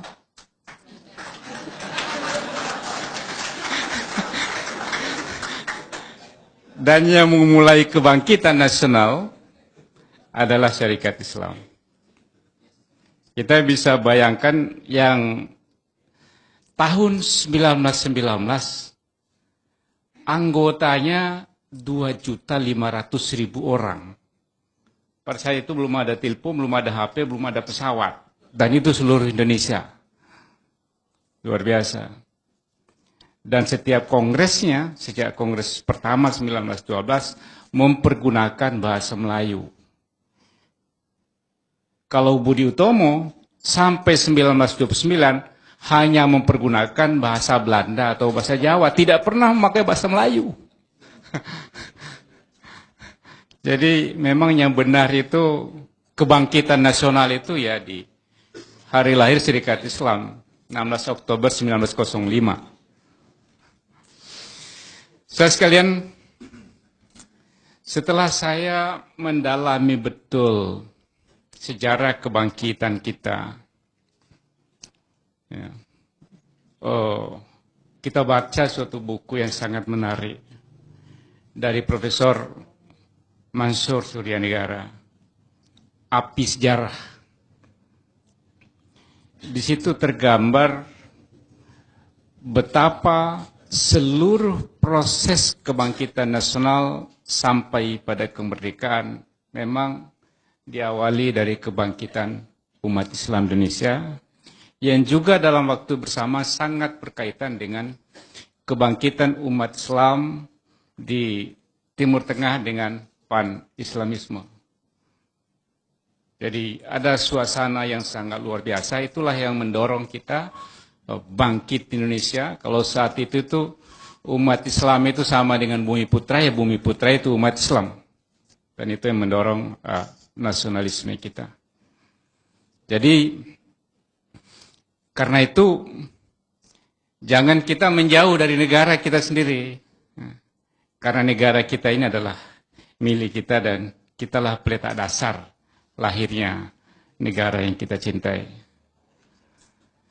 Saudara sekalian, kalau kita melihat tantangan perkembangan peradaban dunia pada saat sekarang ini, ya, sudah lama kehendak kita, terutama sejak kita semua umat Islam di seluruh dunia, mulai Rabitah Alam Islami, pada awal abad 20 disepakati sebagai awal kebangkitan Islam, peradaban Islam.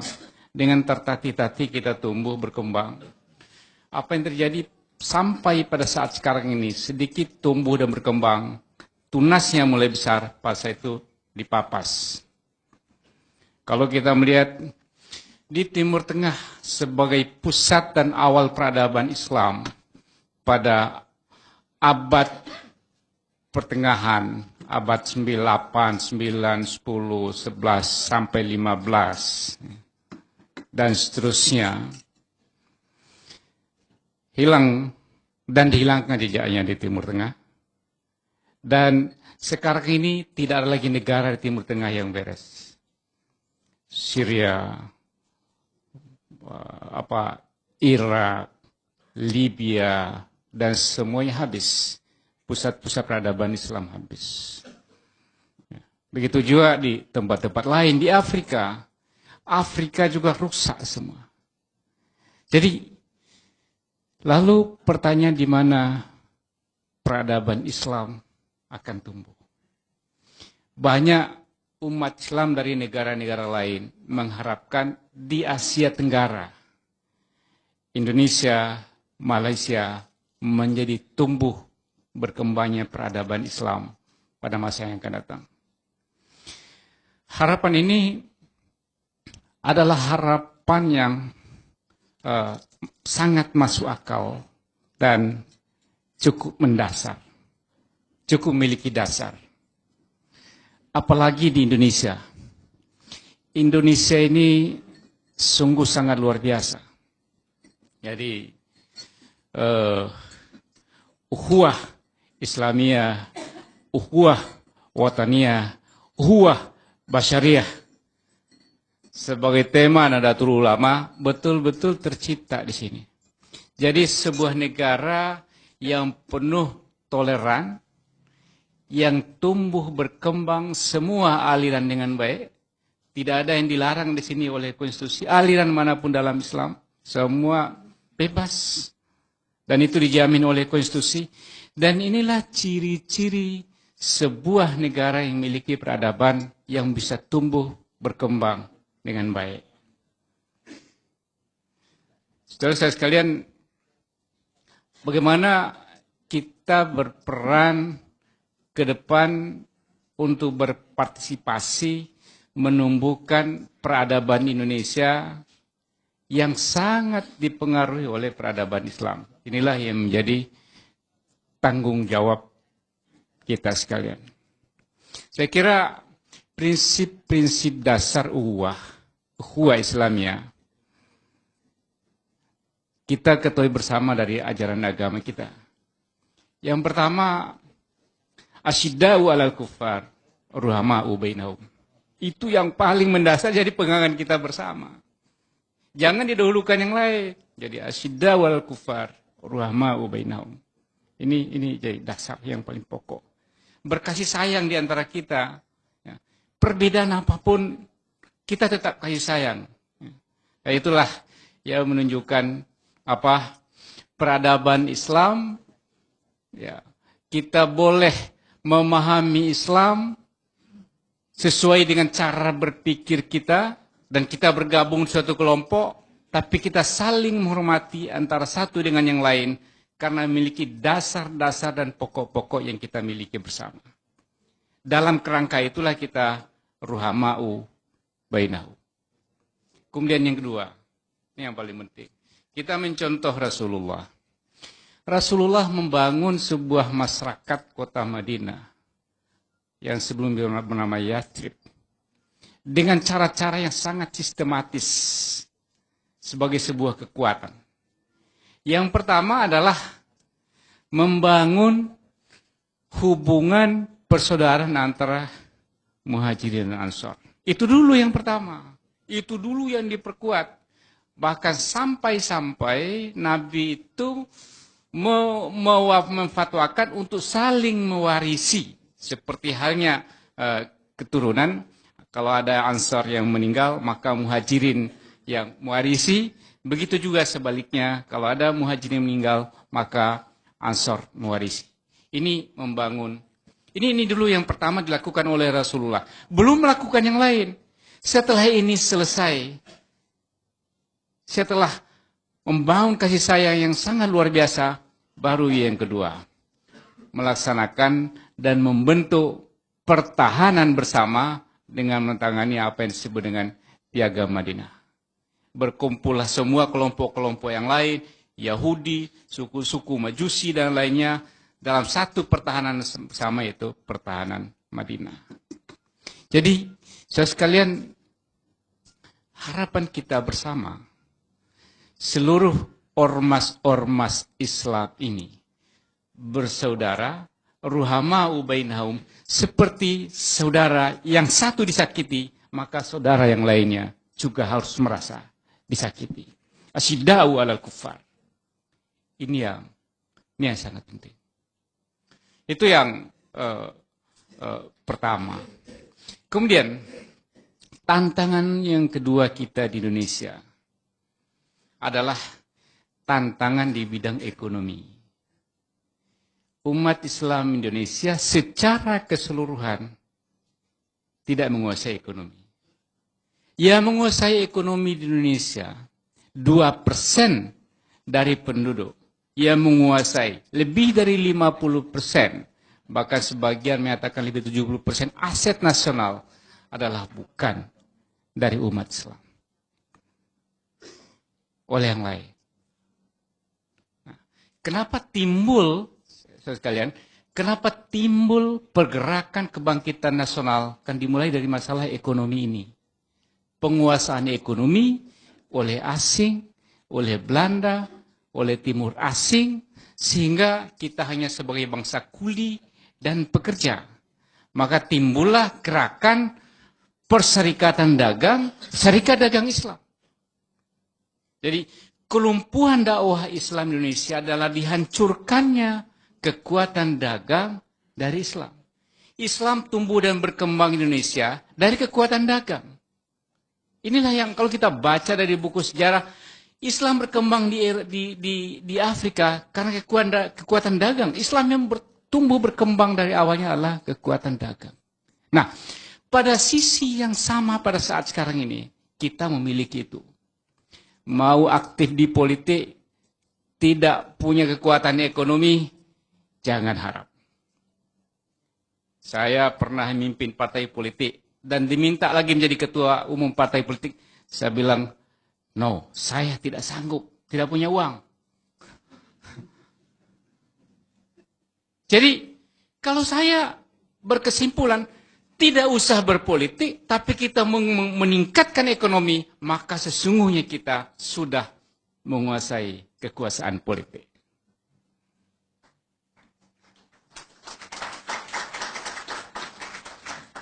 Jadi karena keprihatinan itulah saya terpanggil untuk memimpin syarikat Islam. Terpanggil, betul-betul terpanggil. Selama saya di MK, selama saya berada di lembaga-lembaga negara, saya melihat masalah besar yang dihadapi oleh umat Islam adalah masalah ini.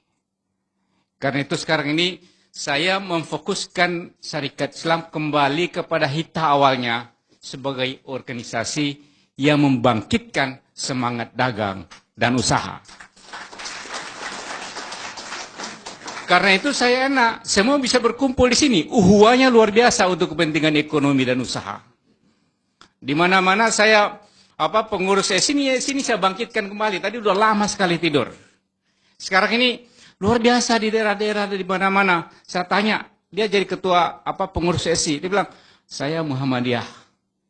Wah, jadi pengurus SI. Saya anggota Muhammadiyah. Ada juga yang anggota NU. Saya NU, tapi masuk di pengurus SI.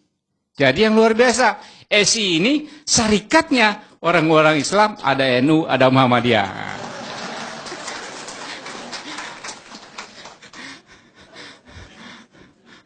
Jadi ini, saya syarikat Islam, dulu sekolahnya banyak. Sekolah-sekolah SMA Cokro Aminoto, SMK Cokro Aminoto, Universitas Cokro Aminoto banyak sekali. Karena lama tertidur, sekarang banyak terbengkalai. Ini saya harus katakan, jadi tidak terbina dengan baik. Ya. Saya ingin memperkuat pendidikan lagi, pasti nomor 5 dari Muhammadiyah. Kemudian, syarikat Islam tidak punya pesantren. Ada beberapa, tapi sangat sedikit sekali. Saya mau memperkuat pesantren, maka saya akan pasti nomor 10 dari Nahdlatul Ulama. Bisa kalah dari Nahdlatul Watan. Nahdlatul Watan ini, walaupun ormasnya itu ada berpusat di NTB, tapi di seluruh Indonesia ada pesantrennya. Di Jakarta juga ada, di Sulawesi ada, jadi banyak. Sumatera juga ada ya, Tuan Guru? Sudah ada, di Riau. Jadi ini luar biasa. Karena itu saya tidak ingin sangat fokus membangun SI dalam bidang pesantren, pendidikan, rumah sakit, tapi membangun SI yang belum pernah ditangani oleh ormas yang lain, yaitu dagang.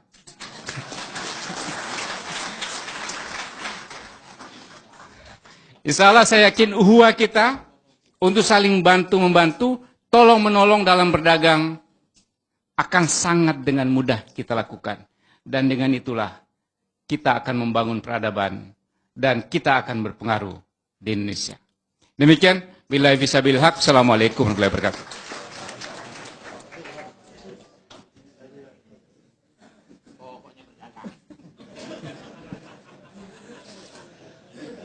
Terima kasih Pak Hamdan. Jadi kalau Pak Hamdan tadi tidak sempat kasih peringatan, karena memang sudah terbiasa kalau mantan hakim itu nutuk palunya itu pas pada waktunya. Jadi sudah terlatih. Tadi juga, jadi inilah salah satu bagian dari topik kita ini kan membangun kebersamaan perat ini. Kalau di lapisan elitnya sudah seperti ini, nanti akan turun sampai pada tingkat bawah, maka kita akan menyaksikan Indonesia yang berkemajuan itu terwujud. Yang terakhir ini adalah akan disampaikan oleh Yang Mulia Tuan Guru Bajang Dr. Haji Zainul Masdi MA, Rois Am, Pengurus Besar Nahdlatul Wathon Diniyah Islamiyah, sekaligus beliau adalah Gubernur kesayangan Nusa Tenggara Barat. Falyafadhil maskur. Bismillahirrahmanirrahim. Assalamualaikum warahmatullahi wabarakatuh. Alhamdulillah, wassalatu wassalamu ala sayyidina Muhammad ibn Abdullah wa ala alihi wa sahbihi wa man walah amma ba'du. Yang sama-sama kita hormati, ya, saya muliakan Pak Dr. Abdul Mu'ti, Bapak Kiai Haji, kemudian abang saya Bapak Dr. Hamdan Zulfa, kemudian Bapak Kiai Haji Imam Witudo, Bapak Kiai Haji Nazar Haris, dan bapak-bapak para tokoh sesepuh Muhammadiyah, para perwakilan Muhammadiyah dan seluruh pemirsa TV-mu di seluruh Indonesia dan di seluruh dunia yang saya hormati, saya cintai dan saya banggakan. Alhamdulillah, Bapak Ibu, pertama terima kasih saya sampaikan kepada Sohibul Bait. Ya. Ini wajib saya sampaikan, terima kasih setulus-tulusnya karena saya diundang dan diberi kesempatan untuk bersilaturahim langsung dengan para tokoh ormas Islam, para sesepuh organisasi Islam, dan juga seluruh warga Muhammadiyah dimanapun berada melalui TV-mu. InsyaAllah silaturahim seperti ini memang kita banyak teori di dalam memperkokoh ukhuwah, tapi menurut saya salah satu yang paling asasi adalah memperbanyak perjumpaan di antara kita. Jadi secara sederhana Rasulullah SAW kan menyampaikan kepada kita semua bahwa kalau mau saling mencintai, ya perbanyak perjumpaan itu. Perjumpaan dakwah, perjumpaan keilmuan, perjumpaan pengajian, perjumpaan apapun yang baik-baik. Insya Allah kalau sudah banyak perjumpaan, akan saling tukar gagasan, tukar pengalaman, akan hadir rasa cinta dan kasih sayang. Bapak Ibu, saya syukur dan senang karena selain hadir bersilaturahim juga dikasih giliran yang terakhir pada kesempatan ini. Alhamdulillah. Jadi sudah kita serap semua, ya, serap semua kita dengar dan sudah cukup saya pikir ya. Hal-hal yang beliau-beliau sampaikan, mulai dari miqatnya Syekh Imam, ya, ini mengingatkan kita bahwa ada hampir 170.000 saudara-saudara kita se-Indonesia sedang menunaikan ibadah haji, lebih dari 2 juta sekarang bersiap untuk berjalan ke puncak haji pada saat wukuf di Arafah. Kita doakan semoga semua mendapat haji mabrur. Ustaz Nazar jadi sudah mengundang kita ke kebun beliau di surga, ya. Beliaulah satu-satunya pimpinan ormas Islam yang sudah punya kapling di surga, ya. Alhamdulillah. Ya, kita minta doa juga sama beliau nih gimana resepnya supaya bisa dapat kapling. Jadi ya. Kemudian Abang Hamdan, Bang Hamdan ini tadi Dr. Abdul Mu'ti itu keliru dia nyampaikan Tuan Guru Bajang, ada yang sebut saya Tuan Guru Bajang, gubernur, santri, contoh pemimpin dari santri yang berhasil. Dia lupa bahwa Bapak Dr. Hamdan Zulfa ini juga seorang santri tulen sebenarnya. Cuman memang nasibnya santri itu ya begitu bapak-bapak ya.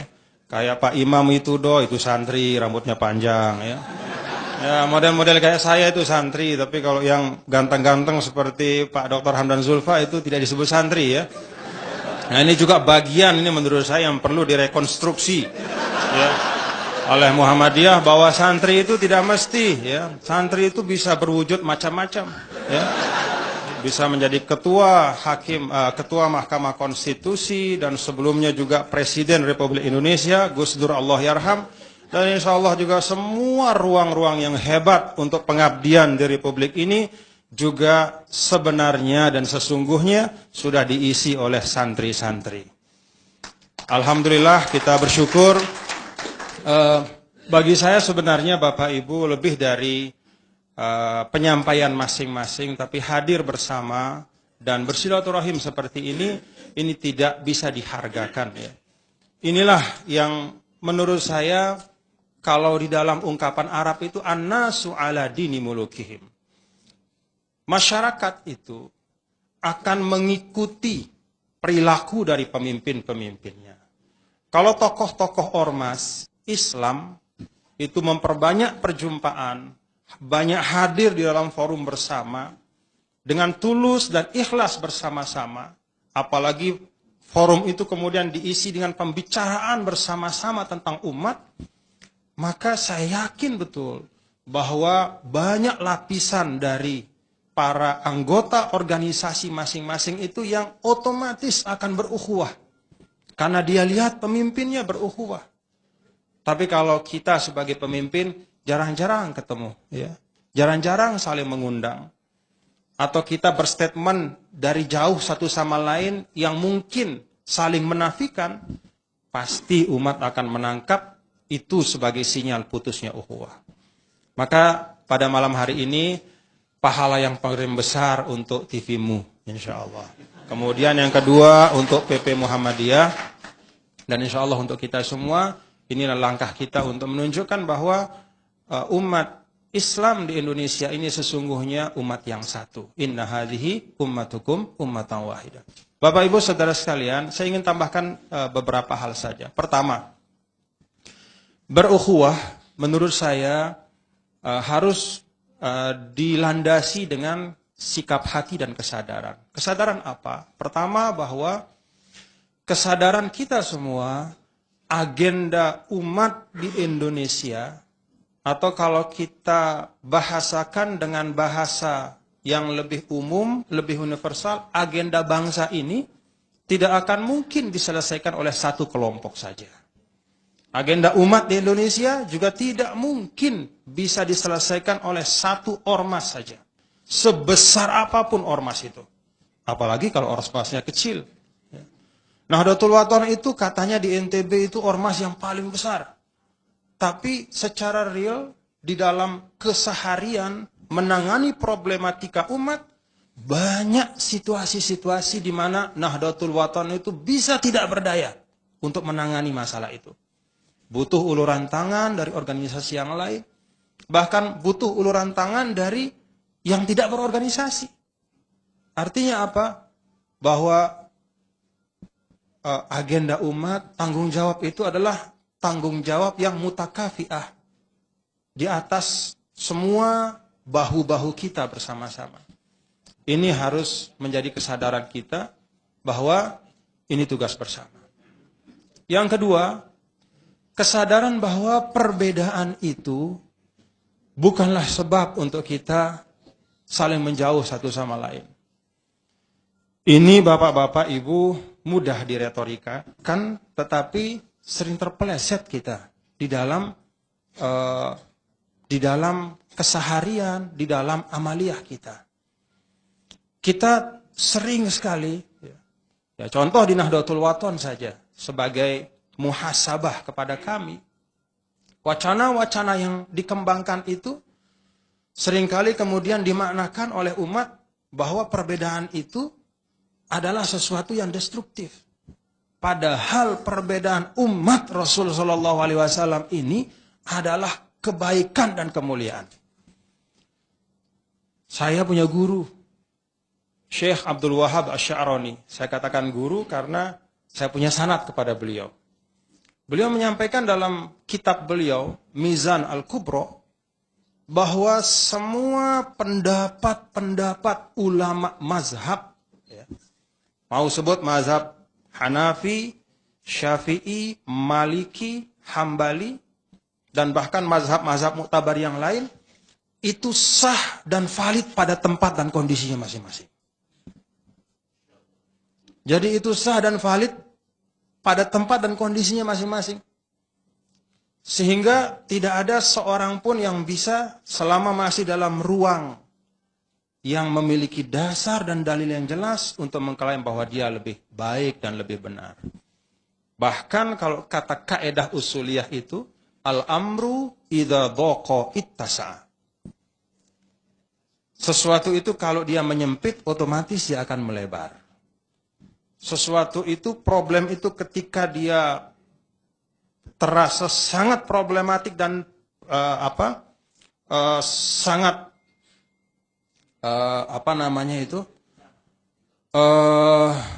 simalakama, apa tuh ya simalakama? Dilematis, problematik. Pada saat yang sama ada mekanisme internal di mana dia kemudian menjadi elastis. Dan itu kaedah usuliyah yang diterapkan di banyak tempat. Contoh, ini kan kalau di Indonesia itu banyak penganut mazhab Syafi'i, termasuk saya misalnya. Cuma kalau saya pegang mazhab Syafi'i pada saat tawaf, itu nggak selesai tawaf saya. Sampai hatta yalijal jamalu fi samil khiyat, nggak bakal selesai. Ya, sampai onta masuk di lubang jarum. Kenapa? Karena oke, saya tidak mas, tapi saya mamsus. Saya tidak menyentuh perempuan, tapi saya pasti tersentuh. Kalau menurut pendapat mazhab Syafi'i yang rojih, mau menyentuh, mau tersentuh, batal wudu. Bahwa bisa bayangkan nggak kalau semua jemaah haji Indonesia yang mazhabnya Syafi'i itu berpegang pada mazhab itu, bubar tawaf itu. Karena setiap putaran mungkin 1000-2000 keluar dari barisan, mau wudu lagi. Kan susah, Pak. Tapi otomatis ketika itu, ya, kita bisa bertaklid. Misalnya saya sengaja ketika akan tawaf, ya saya bertaklid kepada mazhab Maliki, kepada mazhab Hanafi, kepada mazhab yang lain. Jadi semua itu valid pada tempat, situasi, dan kondisi yang ada. Jadi perbedaan pendapat itu adalah kekayaan, bukan kesulitan buat kita. Itu yang kedua. Yang ketiga, kesadaran bersama untuk mari kita melakukan proses tangqiyah yang serius terhadap khazanah keilmuan Islam yang kita terima selama ini. Bapak, Ibu, Saudara sekalian, kalau ada praktek-praktek ya, yang katakanlah seperti misalnya ya, disampaikan oleh Ustadz Nazar Haris tadi, yang aneh-aneh nggak sesuai sama akidah Islam. Saya bisa pastikan bahwa kalaupun itu didasarkan pada satu tulisan tertentu, pastilah tulisan itu lahir, kalau kata ulama, fi asril inhitat, pada masa kemunduran Islam. Jadi semua khazanah keilmuan, itu rumusannya adalah kullu intajin ilmi huwa intajun thaqafi fi nafsihi. Bahwa semua produk keilmuan itu pada saat yang sama dia produk budaya. Maka kalau bapak-bapak mau melihat produk keilmuan Islam yang hebat, yang mulia, bacalah buku-buku yang dikarang oleh ulama pada masa kejayaan Islam. Jangan pada masa kekalahan Islam, pada masa kemunduran Islam. Pada masa misalnya ulama itu berada di negara Islam yang dihancurkan oleh musuhnya misalnya. Maka tercerminlah pada tulisan itu ada bau kekalahan, ada apologetik, ada tulisan-tulisan yang khurafat-khurafat. Siapa yang baca misalnya mangkola subhanallah, maka diciptakan dari setiap kata itu dia dapat 70 sorga. Dari dalam setiap 70 sorga ada masing-masing sorga 70 pintu. Setiap 70 pintu itu ada pintu kecil lagi 70. Dalam setiap pintu kecil ada bidadari. Dan setiap, panjang itu. Kenapa? Karena sudah kalah di dunia, maka membuat. Ini bukan Ustadz Nazar ya.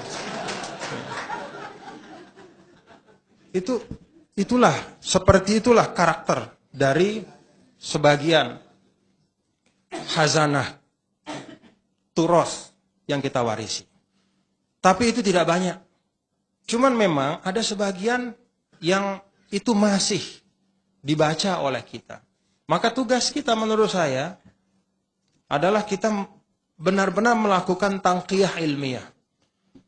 Ya, kita melakukan verifikasi kesahihan dari riwayat-riwayat, dari dasar-dasar yang digunakan untuk pengamalan-pengamalan masyarakat, letakkan dia pada Al-Quran dan Sunnah.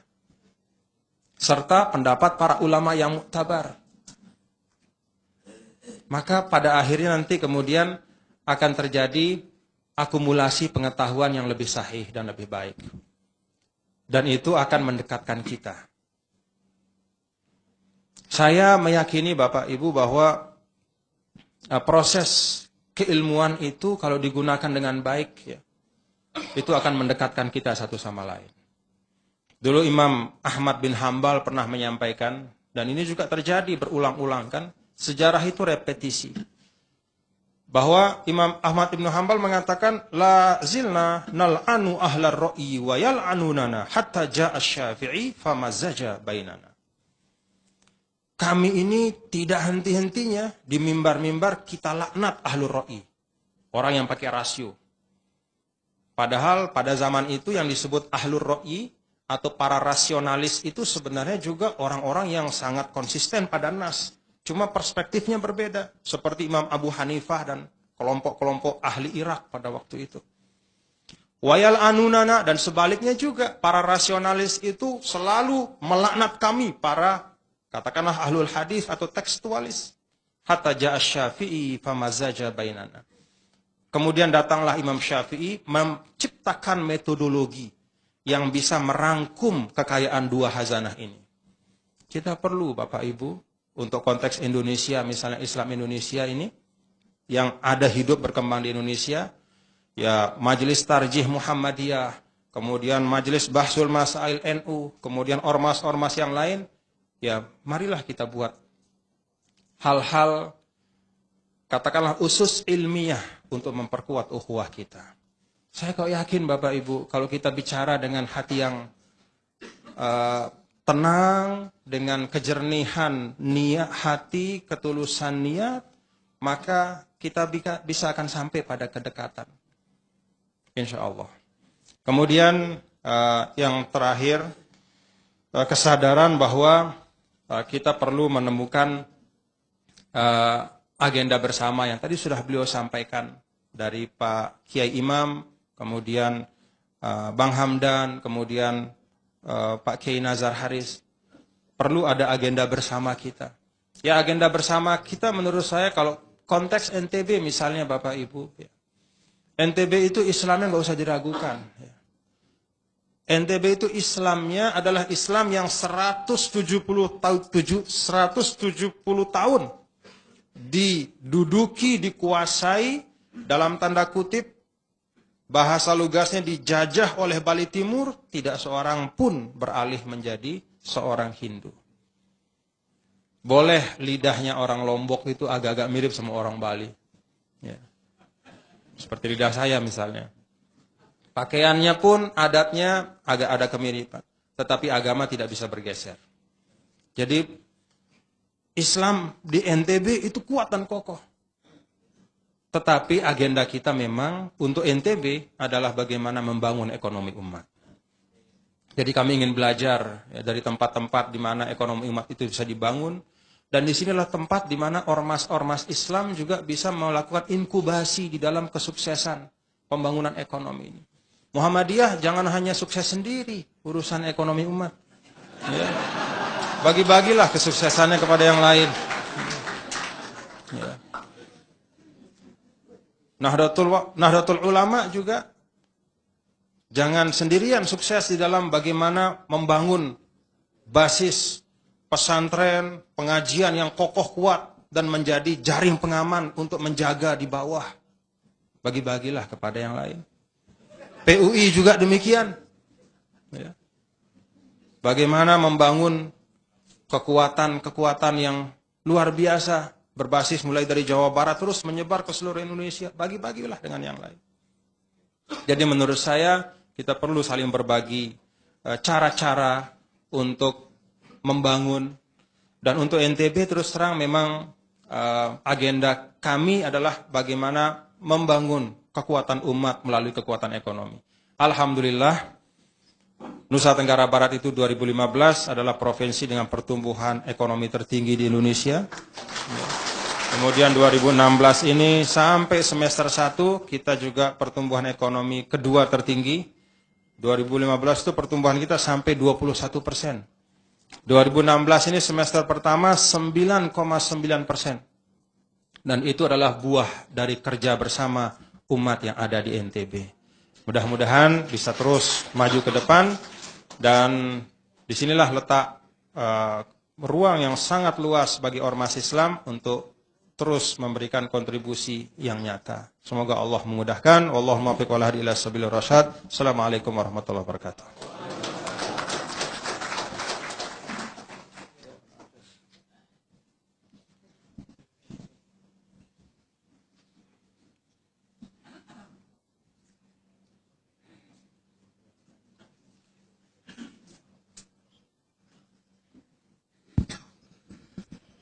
Terima kasih pada Tuan Guru Bajang. Tadi sengaja saya memberi waktu lebih luas dari beliau karena jaraknya lebih jauh dari narasumber yang lainnya. Baik, ada waktu sekitar 10 menit. Mungkin ada pertanyaan. Nah, ini Bapak yang dari Gorontalo, Pak. Jadi yang jauh ketemu yang jauh. Jadi NTB kemudian Gorontalo. Kemudian dari Ibu satu. Ini satu dulu. Dua. Jadi dari Gorontalo kemudian sama Ibu.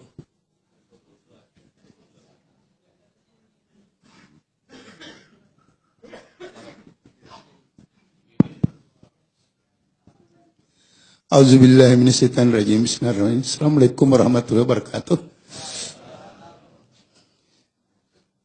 Saya sangat bersyukur hadir pada kesempatan ini dengan hadirnya bapak-bapak yang pengemuka agama ini. Ini satu kemajuan yang besar, Pak. Kita mengharapkan persatuan. Bersatu kita teguh, bercerai kita jatuh. Kita dulu cuma bersatu-satu. Akhirnya tidak terjadi persatuan, tapi persatuan. Dalam konsep, dalam kemajuan. Sekarang Alhamdulillah sudah bersatu-satu. Padahal kita harus dan berpestabikul khairat. Berlomba-lomba dalam kemajuan. Ini sudah satu kemajuan. Kemudian ada pesan dari Bupati kami, kebetulan Rektor Universitas Muhammadiyah Gorontalo. Kalau bisa bulan ini, bisa forum seperti ini akan diadakan di Gorontalo. Bergilir seluruh Indonesia, Pak. Gorontalo yang pertama. Siap. Ini pesan dari Bupati kita, kebetulan Rektor. Maunya jangan hanya di Jakarta saja, tapi seluruh Indonesia. Bergilir, insya Allah. Makasih. Wassalamualaikum warahmatullahi wabarakatuh.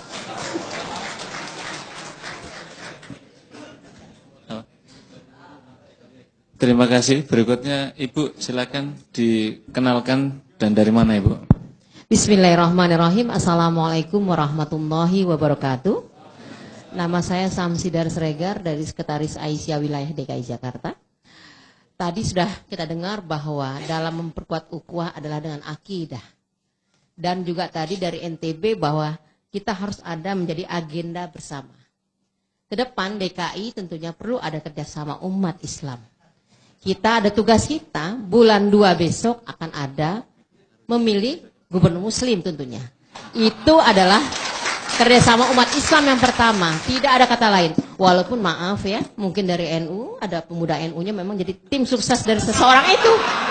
Kan bisa kacau ini ya, bisa kacau. Nah, ke depan perlu kita undang, supaya tahu kenapa memilih yang bukan seakidah. Kenapa mendukung yang memang jelas-jelas bukan seakidah dengan kita. Itu saja, jadi agenda besar kita, kerjasama umat Islam adalah memilih gubernur muslim untuk DKI Jakarta. Terima kasih, wassalamualaikum warahmatullahi wabarakatuh. Satu lagi saya berikan yang dari Garut. Nah, Garut.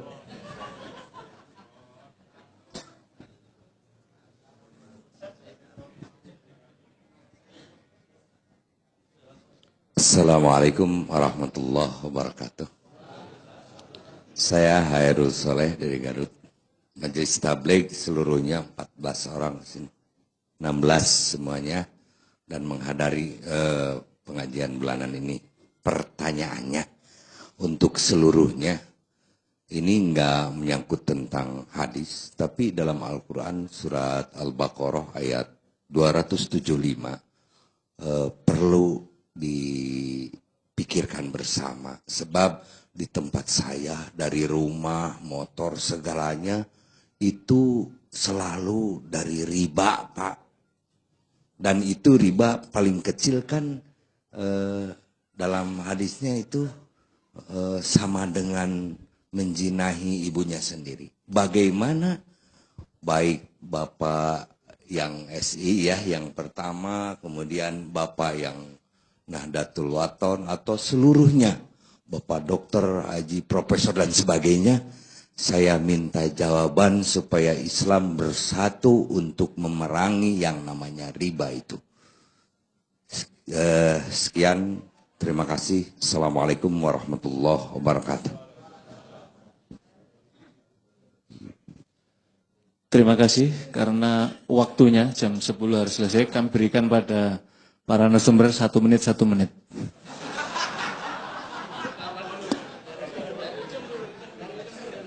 Dari ujung Pak Nazar.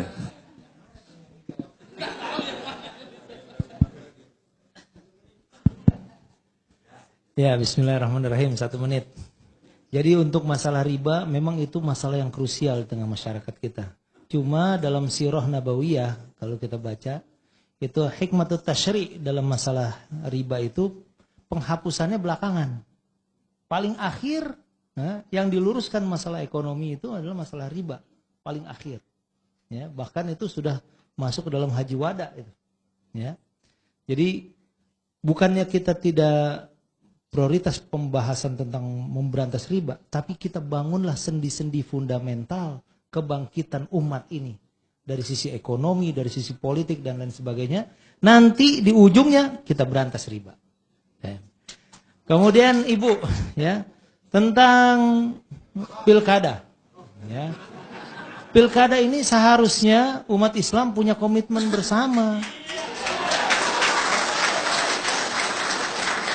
Dan kita tidak mentolerir umat Islam kok jadi mendukung yang non-muslim. Ya.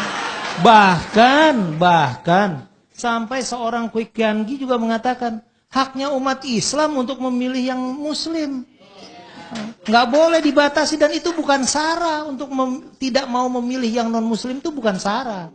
Itu adalah ajaran agama sesuai dengan Pancasila dan Undang-Undang Dasar 45. Ya.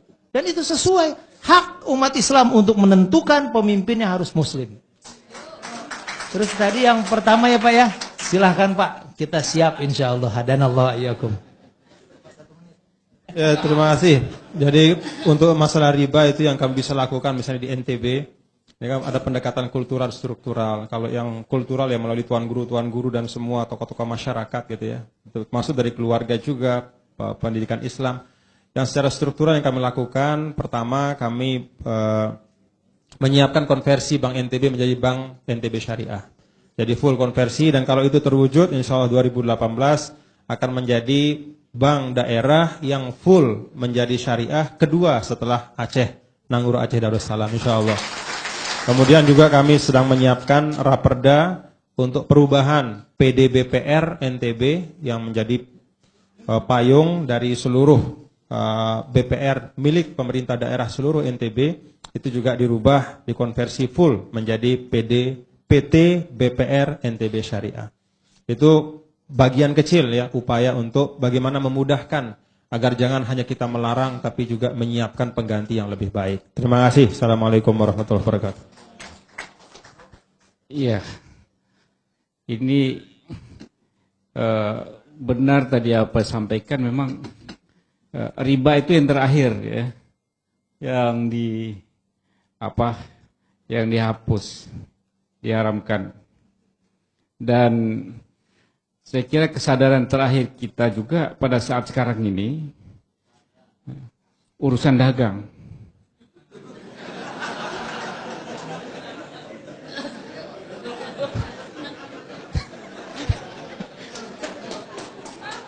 Nah, ini selama ini pendidikan sosial, dakwah apa, tapi kita ketinggalan urusan ini sehingga semua dikuasai oleh orang lain, semua terbelit dalam riba. Kita mulai sekarang bersama-sama urusan itu. Masih. Assalamualaikum warahmatullahi wabarakatuh. Wah, kena giliran kita yang terakhir nih. Jadi Pak, kalau tadi bersatu kita teguh, bercerai kawin lagi kalau di NU. Nggak guyon Pak. Jadi kita nggak akan bercerai lah. Kita sudah bersama-sama di sini berjamaah dan insya Allah kalau kita sudah biasa sholat berjamaah, ekonomi kita belum berjamaah, politik kita belum berjamaah. Bagaimana menjamaahkan jamaah? Ini yang penting itu satu. Yang kedua, pendek katanya ini. Yang kedua, soal bagaimana kita menyongsong hal-hal ke depan. Nah, tadi riba dan lain sebagainya. Kita sudah sering silaturahim, tapi harus dilanjutkan. Kalau dalam tradisi NU nggak cukup ini silaturahim. Harus ada yang kedua, silatul ilmi, menghubungkan connectivity dengan keilmuan kita. Tadi Tuan Guru sudah menyampaikan. Yang kedua, selain silatul ilmi, harus ada silatul mal. Nah, ini tadi beliau menyampaikan dagang. Ini silatul mal, menghubungkan ekonomi kita bagaimana terhubung. Terus kemudian ada lagi, jangan lupa ini ada silatul ruh. Ruh kita ini bagaimana juga terhubung. Dan yang terakhir silatul amal, tindakan kita harus satu. Silaturahim hanya ketemu-ketemu doang nggak akan konkret. Silatul ilmi, silatul rahim, silatul ruh, silatul amal, silatul mal harus terbangun dengan baik. Nah, soal tadi, Bu, jawabannya. Ini pasti yang ditunggu kan? Yang jawabannya kalau pakai bahasa yang agak keren ya, udkhulu min abwabin mutafarriqah. Masuk dari pintu yang berbeda-beda tapi tujuannya sama gitu, Bu. Ini yang jelas harus dipahami. Masuk dari pintunya kita memang berbeda nih, tapi tujuannya sama. Tapi kan nggak perlu disampaikan itu dengan detail gitu loh. Itu yang jelas itu jawabannya. Tetapi yang terpenting adalah bagaimana juga kita membayangkan skenario bahwa kita juga harus melindungi yang lemah. Tetapi yang kuat sebagai orang yang kuat ini memicu kita, men-trigger kita semuanya. Bisakah kaum muslimin memilih pemimpin yang muslim yang adil dan kita menang? Ini kan men-trigger kita. Jadi kalau NU bersikap seperti itu, jangan kemudian disalahpahami. Bisa, itu saja. Kalau kemudian ada statement yang lain terserah. Tapi yang terpenting adalah bagaimana tetap di Indonesia kita meskipun sebagai orang Islam, kita mayoritas. Saya masih ingat hadisnya Rasulullah, mangqatala dzimmiyan fa'ana khusmahu yaumal qiyamah. Ketika tadi sambungannya ceramahnya Tuan Guru, jadi ketika beliau juga tadi cerita soal negara Madinah, ketika Madinah ini sudah dikuasai oleh Rasulullah dan para sahabatnya, maka yang dibangun adalah pertahanan bersama. Ada Yahudi, ada Majusi, ada Nasrani, bangun-bangun bersama. Jangan sampai kemudian jadi anarkis. Maka Rasulullah bilang, mangqatala dzimmiyan, siapa yang membunuh kafir dzimmi, yang mengganggu kafir dzimmi, maka fa'ana khusmahu yaumal qiyamah.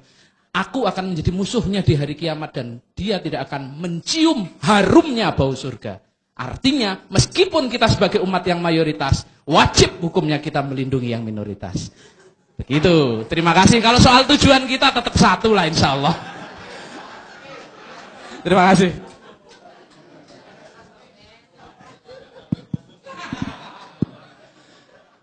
Demikian tadi para pemirsa TV-mu di seluruh penjuru negeri dan di dunia yang menyaksikan acara live pada malam hari ini.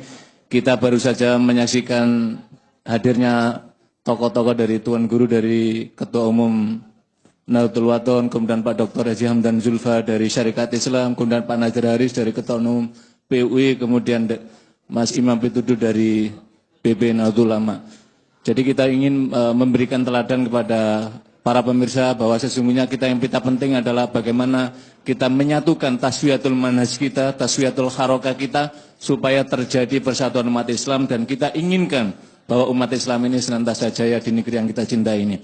Dan marilah pada kesempatan ini kita saksikan pemberian kenang-kenangan atau cenderamata dari pimpinan pusat Muhammadiyah kepada para pembicara yang akan disampaikan oleh Yang terhormat Sekretaris Umum Pimpinan Pusat Muhammadiyah Bapak Dr. Haji Abdul Muti. Untuk di depan, turun di depan sini berbaris. Yang pertama kepada Ketua Umum PUI, Persatuan Umat Islam.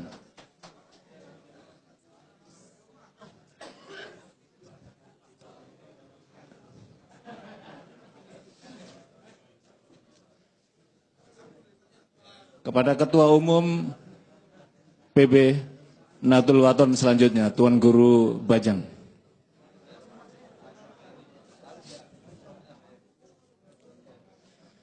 Kemudian setelah ini Ketua Umum Syarikat Islam Bapak Dr. Hamdan Zulfa.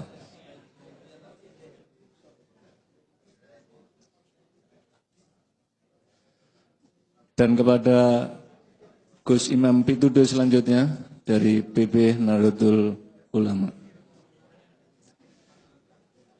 Selanjutnya mohon berkenan, nanti setelah ini Sekretaris Umum di tengah untuk diambil gambar bersama.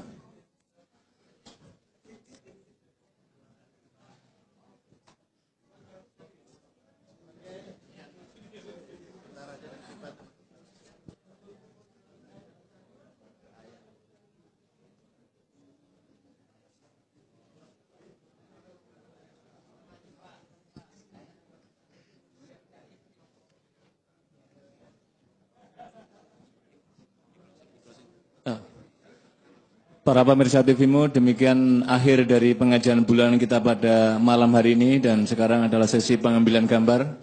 Sekali lagi kami ucapkan terima kasih yang terhormat kepada Bapak Tuan Guru Bajang, Bapak Dr. Hamdan Zulfa, Bapak Nazar Haris dan Pak Imam Pitudo. Dan para pemirsa TVmu, sampai jumpa kembali pada bulan yang akan datang pada pengajian yang mengambil tebak yang berbeda. Saya atas nama pembawa acara Muhammad Ziyad mengucapkan terima kasih. Nasrunallah Fatum Qarib. Assalamualaikum warahmatullahi wabarakatuh.